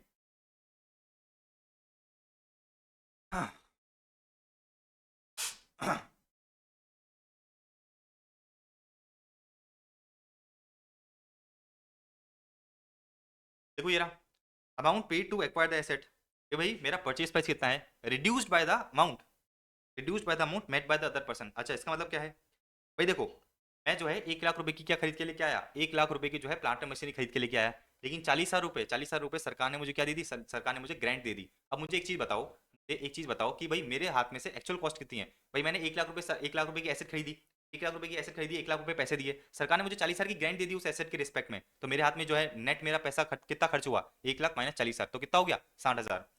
तो इन लोगों ने कहा कि भाई एक्चुअल कॉस्ट का मतलब क्या है, एक्चुअल कॉस्ट का मतलब है amount paid to acquire the asset, कितना अमाउंट आपने पे करा है to acquire the asset, reduced by the amount met by the other person. मतलब अगर आपका जो परचेज प्राइस है वो किसी और पर्सन ने क्या कर दिया, पे कर दिया, तो मतलब बेसिकली आपने तो पे नहीं करा है ना, तो मतलब आपके हाथ में जो भी एक्चुअल कॉस्ट होगी वो क्या होगी, 1 लाख माइनस जितना अमाउंट दूसरे ने पे कर दिया है। बेसिकली क्या हो गया, आपका जो एक्चुअल कॉस्ट हो गया वो कितना हो गया, एक्चुअल कॉस्ट हो गया आपका 60,000 का। अच्छा हो सकता है कि भाई मेरे को 1 लाख की एसेट खरीदनी थी, सरकार ने कहा, सरकार ने क्या कहा, सरकार ने ये कहा कि रोहन तू 60,000 रुपए दे दे, 40,000 हम दे देते हैं, 40,000 हम दे देते हैं, तो मेरे हाथ में एक्चुअल कॉस्ट कितनी है, मेरे हाथ में एक्चुअल कॉस्ट होगी 60,000 रुपए की। इतनी बात आपको समझ में आ गई। अच्छा एक और चीज समझना, custom custom duty claimed as refund has to be reduced from the actual cost. भाई मैंने क्या करा, मैंने जो है कोई मशीनरी, प्लांट मशीनरी बाहर से इंपोर्ट कराई, मैंने कोई प्लांट मशीनरी बाहर से क्या कराई, इंपोर्ट कराई। इंपोर्ट कराई कितने की, 1 लाख रुपए की इंपोर्ट कराई, और जब मैंने इंपोर्ट कराई तो आपने इनकम टैक्स एक्ट में पढ़ रखा है, इनकम टैक्स एक्ट में सॉरी डायरेक्ट इनडायरेक्ट टैक्स में पढ़ रखा है, जब आप कस्टम्स वाला चैप्टर करते हो कि भाई आपको जो है क्या करना पड़ता है, कस्टम ड्यूटी पे करनी पड़ती है इंपोर्ट पे। मैंने 10,000 रुपए की करी, कस्टम ड्यूटी पे करी, कितना हो गया टोटल मेरा एक्चुअल कॉस्ट, मेरा टोटल एक्चुअल कॉस्ट हो गया 1,10,000 का। लेकिन सरकार ये कहती है, इनकम टैक्स एक्ट ये कहता है कि भाई अगर ये जो कस्टम ड्यूटी है आपको बाद में रिफंड हो जाती है, बाद में आपको रिफंड हो जाती है, तो सीधी सी बात, वो तो आपकी एक्चुअल कॉस्ट हुई नहीं ना, मतलब अल्टीमेटली आपकी जेब से तो 1 लाख रुपए ही गया। तो इन लोगों ने कहा कि भाई अगर आपको कस्टम ड्यूटी रिफंड मिल जाती है, कस्टम ड्यूटी अगर आपको रिफंड मिल जाती है तो उसको क्या करोगे, एक्चुअल कॉस्ट में से कम कर दोगे। तो मेरी एक्चुअल कॉस्ट कितनी थी अभी, एक्चुअल कॉस्ट थी मेरी 1,10,000। अगर मुझे पता है कि भाई बाद में मुझे क्या मिलेगी, बाद में मुझे जो है कस्टम ड्यूटी रिफंड मिल जाती है, तो मैं क्या करूंगा, एक्चुअल कॉस्ट में से 10,000 कम कर दूंगा, तो मेरी अगेन मेरी एक्चुअल कॉस्ट अब कितनी होगी, मेरी एक्चुअल कॉस्ट होगी 1 लाख रुपए की। Very easy, very logical. अच्छा आपने इंटर में पढ़ रखा था, आपने इंटर में एक सेक्शन पढ़ा होगा, सेक्शन 40A3, वो मुझे क्या कहता है कि भाई अगर आपने कैश में पेमेंट कर दिया है, अगर आपने कैश में पेमेंट कर दिया है to a person in a day 10,000 से ज्यादा का, तो खर्चा आपका डिसलाउ कर दिया जाता है। अच्छा 40A3 अपन बाद में मतलब इसी चैप्टर में जो है बहुत डेप्थ में भी समझेंगे। तो सरकार ये कहती है, सरकार ये कहती है कि भाई अगर आपने कोई एसेट खरीदी है, अगर आपने कोई एसेट खरीदी है और आपने क्या करा है, अगर आपने जो है पेमेंट, अगर आपने जो है पेमेंट क्या कर दिया, कैश में कर दिया 10,000 से ज्यादा का, तो देखो क्या दे रखा है, not to be added, not to be added to the actual cost, not to be added to the actual cost, इसको जो है देन को हटा देना, देन को क्या करना, हटा देना, ठीक है ना। अगर आपने क्या करा है, अगर आपने जो है कैश में पेमेंट कर दिया, कोई प्लांट मशीन आपने खरीदी, कोई प्लांट मशीन आपने क्या करी, 1 लाख रुपए में कोई प्लांट मशीन खरीदी। अच्छा इस 1 लाख रुपए में से 80,000 रुपए क्या करे आपने, 80,000 रुपए बैंकिंग चैनल के थ्रू दिए और 20,000 रुपए कैश में दे दिए, तो सरकार ने कहा आपकी एक्चुअल कॉस्ट में ये जो 20,000 रुपए आपने कैश में दिए ना, ये इंक्लूड नहीं करे जाएंगे। बेसिकली आपकी फिर एक्चुअल कॉस्ट कितनी हो जाएगी, आपकी एक्चुअल कॉस्ट हो जाएगी 80,000 की, आपकी जो है एक्चुअल कॉस्ट हो जाएगी कितने की, आपकी एक्चुअल कॉस्ट हो जाएगी 80,000 की। समझ में आ गई बात। तो अगर आपने कैश में पेमेंट कर दिया है, मशीनरी को एक्वायर करने के लिए अगर आपने कैश में पेमेंट कर दिया है, तो आपका जो है एक्चुअल कॉस्ट में उसको इंक्लूड नहीं करा जाएगा। अच्छा आगे बढ़ सकते हैं अपन। अब मेरी बात बड़े ध्यान से समझना। अच्छा अभी तक अपन ने पूरा डेप्रिसिएशन की बात कर ली, अभी तक अपन ने जो है पूरा डेप्रिसिएशन देख लिया, बहुत इंपॉर्टेंट कंसेप्ट था। अभी तक आपको ये चीज़ समझ में आ गई होगी कि भाई इनकम टैक्स एक्ट और कंपनीज एक्ट में जो डेप्रिसिएशन के डिफरेंसेस होते हैं वो कैसे निकलते हैं, क्योंकि इनकम टैक्स एक्ट में अपन डेप्रिसिएशन निकालते हैं पुट टू यूज बेसिस पे, कंपनीज एक्ट में निकलता है रेडी टू यूज बेसिस पे। इनकम टैक्स एक्ट में आपको जो है डेज के बेसिस पे प्रोपोर्शन करने की जरूरत नहीं होती, कंपनीज एक्ट में प्रोपोर्शन करने की जरूरत होती है। तो मुझे ये बताओ कि अगर आपका नेट प्रॉफिट है, अगर आपका नेट प्रॉफिट 100 रुपये का आ रहा है और कंपनी एक्ट के अकॉर्डिंग उसमें आपने क्या कर रखा है, कंपनी एक्ट के अकॉर्डिंग आपने क्या करा है, कंपनी एक्ट के अकॉर्डिंग आपने जो है डेप्रिसिएशन ले रखा है 20 रुपये का और आपका नेट प्रॉफिट आ रहा है 100 रुपये का, तो आप क्या करोगे, आपकी जिम्मेदारी बनती है जो 100 रुपये का नेट प्रॉफिट है, इसमें 20 रुपये का डेप्रिसिएशन जो कंपनी एक्ट वाला है उसको तो अपन क्या करेंगे, एड बैक कर देंगे, और जो इनकम टैक्स एक्ट के अकॉर्डिंग जो डेप्रिसिएशन अलाउ होना चाहिए उसको अपन क्या करेंगे, लेस कर देंगे, फिर आपका जो है करेक्ट नेट प्रॉफिट निकल के आ जाएगा। Very easy. अब सुनना। अच्छा तो देखो अभी तक मैंने आपको डेप्रिसिएशन के बारे में बता दिया, राइट। अच्छा एक थोड़ा इंपॉर्टेंट कॉन्सेप्ट समझना, additional depreciation concept, concept of additional depreciation. अच्छा सरकार जो है ना ये चाहती थी कि जो बिजनेसेस है ना वो क्या करें, बढ़े। तो सरकार जो है मैन्युफैक्चरिंग सेक्टर को प्रमोट करना चाहती थी, मैन्युफैक्चरिंग सेक्टर को प्रमोट क्यों करना चाहती थी, ताकि इंडिया का डेवलपमेंट हो, लोगों को नौकरी मिले। सरकार ने कहा कि अगर आप क्या करते हो मैन्युफैक्चरिंग सेक्टर में एंगेज हो, अगर मैं एसएससी हूँ, मैं क्या कर रहा हूँ मैन्युफैक्चरिंग ऑफ एनी आर्टिकल का बिजनेस कर रहा हूँ, और मैं करंट ईयर में कोई नई प्लांट एंड मशीनरी खरीद के लेके आता हूँ, मैं करंट ईयर में अगर नई प्लांट एंड मशीनरी खरीद के लेके आता हूँ तो मुझे एडिशनल डेप्रिसिएशन मिलेगा। इसका मतलब क्या है कि जो अपन ने डेप्रिसिएशन की बातें पढ़ी ऊपर वो तो मिलेगा ही, इसके अलावा सरकार जो है मुझे 20% का एडिशनल डेप्रिसिएशन देगी, 20% of actual cost of plant and machinery. अब आप बोलोगे कि भाई इससे क्या फायदा है, भाई सीधी सी बात है, एसएससी को फायदा होगा ना। सरकार ने कहा कि भाई आप नई प्लांट एंड मशीनरी खरीदो, मैन्युफैक्चरिंग को बढ़ाओ, इससे होगा क्या, इससे हुआ ये कि भाई इंडिया का डेवलपमेंट होगा, लोगों को नौकरियां मिलेगी। और हमारा क्या फायदा है, मतलब एसएससी का क्या फायदा है, एसएससी बोला भाई मेरा क्या फायदा है, तो सरकार ने कहा तू क्या कर सकता है, करंट ईयर में तेरा जो भी एक्चुअल कॉस्ट है, तेरा जो भी एक्चुअल कॉस्ट है उसका 20% एडिशनल डेप्रिसिएशन क्लेम कर सकता है। इससे तेरा जो है प्रॉफिट कम होगा, इससे तुझे टैक्स कम पे करना पड़ेगा। बात समझ में आ गई आपको। अच्छा, अब सवाल आता है कि भाई एडिशनल डेप्रिसिएशन कब मिलेगा, तो मैंने आपको बताया कि भाई आपका जो प्लांट एंड मशीनरी है किस पे मिलेगा, सिर्फ और सिर्फ प्लांट एंड मशीनरी पे मिलेगा। बिल्डिंग पे मिलेगा क्या, नहीं मिलेगा। फर्नीचर पे मिलेगा क्या, नहीं मिलेगा। किस पे मिलेगा, सिर्फ और सिर्फ न्यू प्लांट एंड मशीनरी पे मिलेगा। अच्छा, प्लांट एंड मशीनरी में वैसे भी इन लोगों ने क्या करा, शिप्स और एयरक्राफ्ट, मतलब शिप्स और एयरक्राफ्ट को हटा दिया। तो देखो, allowed on new plant and machinery acquired by the SSC engage in the business of manufacturing of any article, अगर आप क्या कर रहे हो, आर्टिकल को मैन्युफैक्चर कर रहे हो, या फिर generation and distribution of power, अगर आप इलेक्ट्रिसिटी को जनरेट कर रहे हो, या फिर अगर आप क्या हो प्रिंटिंग बिजनेस के अंदर इंगेज हो। अगर आप क्या हो प्रिंटिंग बिजनेस के अंदर इंगेज हो तो बेसिकली मैंने आपको बता दिया कि भाई आपको जो है एडिशनल डेप्रिसिएशन मिल जाएगा, एडिशनल डेप्रिसिएशन आपको दे दिया जाएगा। अच्छा, एक और चीज समझना, अपन ने क्या पढ़ा था, अपन ने ये पढ़ा था कि कोई पावर जनरेशन अंडरटेकिंग, कोई पावर जनरेशन अंडरटेकिंग क्या कर सकती है, एसएलएम मेथड को अडॉप्ट कर सकती है। तो अपना लॉ ये कहता है कि भाई अगर आपने एसएलएम मेथड अडॉप्ट कर लिया है, किसने, पावर जनरेशन अंडरटेकिंग ने, तो आपको एडिशनल डेप्रिसिएशन हम नहीं देंगे। तो additional depreciation is not allowed to the power generation undertaking opting for SLM method. अगर आपने एसएलएम मेथड ले लिया है तो आपको जो है एडिशनल डेप्रिसिएशन नहीं मिलेगा। अच्छा, इसी तरह से अगर आपने करंट ईयर में एसेट को 180 दिन से कम यूज करा है, अगर करंट ईयर में आपने एसेट को 180 दिन से कम यूज करा है तो जितना भी आपका एडिशनल डेप्रिसिएशन बनता है, मतलब आपको जो 20% बनता है ना, आपको जो 20% ऑफ एक्चुअल कॉस्ट बनता है, तो अज्यूम करो कि भाई 20% ऑफ एक्चुअल कॉस्ट आता है 1 लाख रुपए। सरकार ने कहा कि भाई अगर करंट ईयर में क्या कर रहे हो, आप एसेट को 180 दिन से कम यूज कर रहे हो, तो 50% आपको अलाउ कर दिया जाएगा, 50% ऑफ एलिजिबल डेप्रिसिएशन अलाउ कर दिया जाएगा, और बाकी जो बैलेंस 50% है वो अगले साल आपको मिल जाएगा, while balance 50% in the next year. Very logical, very easy. तो एडिशनल डेप्रिसिएशन अपने को मिलेगा 20% ऑफ एक्चुअल कॉस्ट का। अगर आपने जो है 180 दिन से कम यूज करा है तो 50% हो जाएगा, और बाकी बैलेंस 50% जो है आपको अगले साल दे दिया जाएगा। अच्छा, एक और चीज समझना, in following plant and machinery पे आपको एडिशनल डेप्रिसिएशन नहीं मिलेगा। कौन सी, अगर आपने क्या करा है, second hand plant and machinery खरीदी है, क्योंकि आपने पहली बात कर दी थी कि आपकी प्लांट एंड मशीनरी क्या होनी चाहिए, क्यों होनी चाहिए। अगर आपने second hand plant and machinery खरीदी है विद इन या आउटसाइड इंडिया तो आपको जो है एडिशनल डेप्रिसिएशन नहीं मिलेगा। इसी तरह से सरकार ने कहा सरकार ने कहा कि भाई हम चाहते हैं कि भाई आप अपना बिजनेस को बढ़ाओ, मैन्युफैक्चरिंग सेक्टर को बढ़ाओ, फैक्ट्री में जो है क्या करो, फैक्ट्री में जो है एडिशनल प्लांट एंड मशीनरी लगाओ। लेकिन आपने क्या करा, आपने जो है नई प्लांट एंड मशीनरी लेके ऑफिस प्रीमाइसेस में लगा दी, आपने जो है ऑफिस प्रीमाइसेस में लगा दी, मतलब ऑफिस में एसी वेसी लगा दी, रेसिडेंशियल अकोमोडेशन में लगा दिया, या फिर गेस्ट हाउस में लगा दिया। तो सरकार कहती है कि अगर आपने कोई नई प्लांट एंड मशीनरी खरीदी है और अगर आपने उसको जो है ऑफिस प्रीमाइसेस में लगा दिया है, या फिर रेसिडेंशियल अकोमोडेशन में लगा दिया है, या फिर गेस्ट हाउस में लगा दिया है, तो हम आपको जो है बेसिकली एडिशनल डेप्रिसिएशन नहीं देंगे। क्योंकि हमारा पर्पस क्या है, हमारा पर्पस है कि हम मैन्युफैक्चरिंग को प्रमोट करना चाहते हैं। ऑफिस में बैठ के आप मैन्युफैक्चरिंग नहीं करते हो। अच्छा, रेसिडेंशियल अकोमोडेशन या गेस्ट हाउस में बैठ के जो है आप मैन्युफैक्चरिंग नहीं करते हो। इसी तरह से सरकार ने कहा कि भाई ऑफिस अप्लायंसेस, आपने क्या करा, ऑफिस में एसी लगा दी, ऑफिस में क्या करा, फर्नीचर लगवा दिया। अच्छा, फर्नीचर पे तो वैसे भी आपको नहीं मिलता। अच्छा, ऑफिस में जो है और अलग तरीके की आपने क्या करी, टीवी वीवी लगवा दी। ठीक है, तो सरकार ने कहा कि भाई ये जो ऑफिस अप्लायंसेज हैं, ये जो ऑफिस अप्लायंसेज है इस पर भी आपको एडिशनल डेप्रिसिएशन नहीं मिलेगा। इसी तरह से आपके जो रोड ट्रांसपोर्ट व्हीकल्स हैं, आपके जो रोड ट्रांसपोर्ट व्हीकल्स है उस पर भी हम आपको जो है एडिशनल डेप्रिसिएशन नहीं देंगे। लेकिन अगर आप क्या करो, फैक्ट्री के अंदर कोई ट्रक को यूज कर रहे हो, फैक्ट्री के अंदर ही कोई ट्रक यूज कर रहे हो, तो बिल्कुल आप मैन्युफैक्चरिंग के काम ले रहे हो उसको, तो आपको जो है उस पर एडिशनल डेप्रिसिएशन मिल जाएगा। अच्छा, एक और चीज समझना, additional depreciation allowed on computers. मैंने आपको बताया कि भाई ऑफिस अप्लायंस मैंने आपको एग्जांपल दिया कि टीवी हो गया या फिर कंप्यूटर हो गया, तो इन सब चीज़ें पे आपको जो है एडिशनल डेप्रिसिएशन नहीं मिलता। लेकिन अगर आपने कंप्यूटर कहाँ पे लगा दिए हैं, कंप्यूटर फैक्ट्री में लगा दिए हैं, अगर आपने कंप्यूटर फैक्ट्री में लगा दिए हैं, या फिर अगर आपने फैक्ट्री में जनरेटर लगवाया है, या फिर आपने फैक्ट्री में क्या यूज़ कर रहे हो, फैक्ट्री में जो है फोर्क लिफ्ट ट्रक को यूज़ कर रहे हो, तो उस पर आपको एडिशनल डेप्रिसिएशन बिल्कुल मिलेगा। Very important, very easy. अच्छा, एक और चीज समझना, ये वाला पॉइंट जो है ना, ये वाला पॉइंट मैं आपको बाद में समझाऊंगा, ये वाला पॉइंट मैं जो है थोड़ी देर में समझाऊंगा आपको, इसको भी होल्ड कर दो। तो आपको एडिशनल डेप्रिसिएशन का कॉन्सेप्ट समझ में आ गया। एडिशनल डेप्रिसिएशन का कॉन्सेप्ट बहुत इंपॉर्टेंट है कि भाई मुझे न्यू प्लांट एंड मशीन पे 20% of actual cost additional depreciation दे दिया जाएगा। अच्छा, एक और चीज समझना, ये वाला जो है टॉपिक मैं आपको एग्जाम्पल से समझाता हूँ, ये वाला टॉपिक जो है मैं एग्जाम्पल से आपको समझाता हूँ। देखो, अपना करंट प्रीवियस से चल रहा है, करंट प्रीवियस से चल रहा है मेरा 2024-25, 2024-25 मेरा क्या चल रहा है, करंट प्रीवियस से चल रहा है। बोले तो 1 अप्रैल 24 से लेके 31/3 कितना हो गया, 25 हो गया। अच्छा 30/6/2024 को क्या होता है, एक फर्म है, एक फर्म थी, किसमें कन्वर्ट हो गई, एक फर्म थी वो कन्वर्ट हो गई किसमें, कंपनी में। मतलब फर्म ने क्या करा, फर्म ने अपने आप को कन्वर्ट कर लिया किसमें, कंपनी में। तो बेसिकली 1/4/2024 से लेके 30/6/2023 तक तो फर्म थी, ठीक है ना। अच्छा 30/6/2024 से लेके 31/3/2025 में ये फर्म क्या बन गई, कंपनी बन गई। अब सवाल आता है कि भाई ये जो फर्म के पास कोई एसेट था, ये फर्म के पास एसेट था, फर्म किस में कन्वर्ट हो गई, कंपनी में कन्वर्ट हो गई। अब इस पर डेप्रिसिएशन कैसे मिलेगा, तो आप बताओ क्या तरीका होना चाहिए डेप्रिसिएशन का। सिंपल सी बात है, तरीका यही होना चाहिए, पूरे साल का डेप्रिसिएशन निकालो, पूरे साल का डेप्रिसिएशन जैसे निकालते हैं अपन वैसे निकाल लो। उसमें से क्या करना, उसमें से बैलेंस 3 महीने का डेप्रिसिएशन, उसमें से क्या करना, 3 महीने का डेप्रिसिएशन दे देना फर्म को और बाकी 9 महीने का डेप्रिसिएशन दे देना कंपनी को।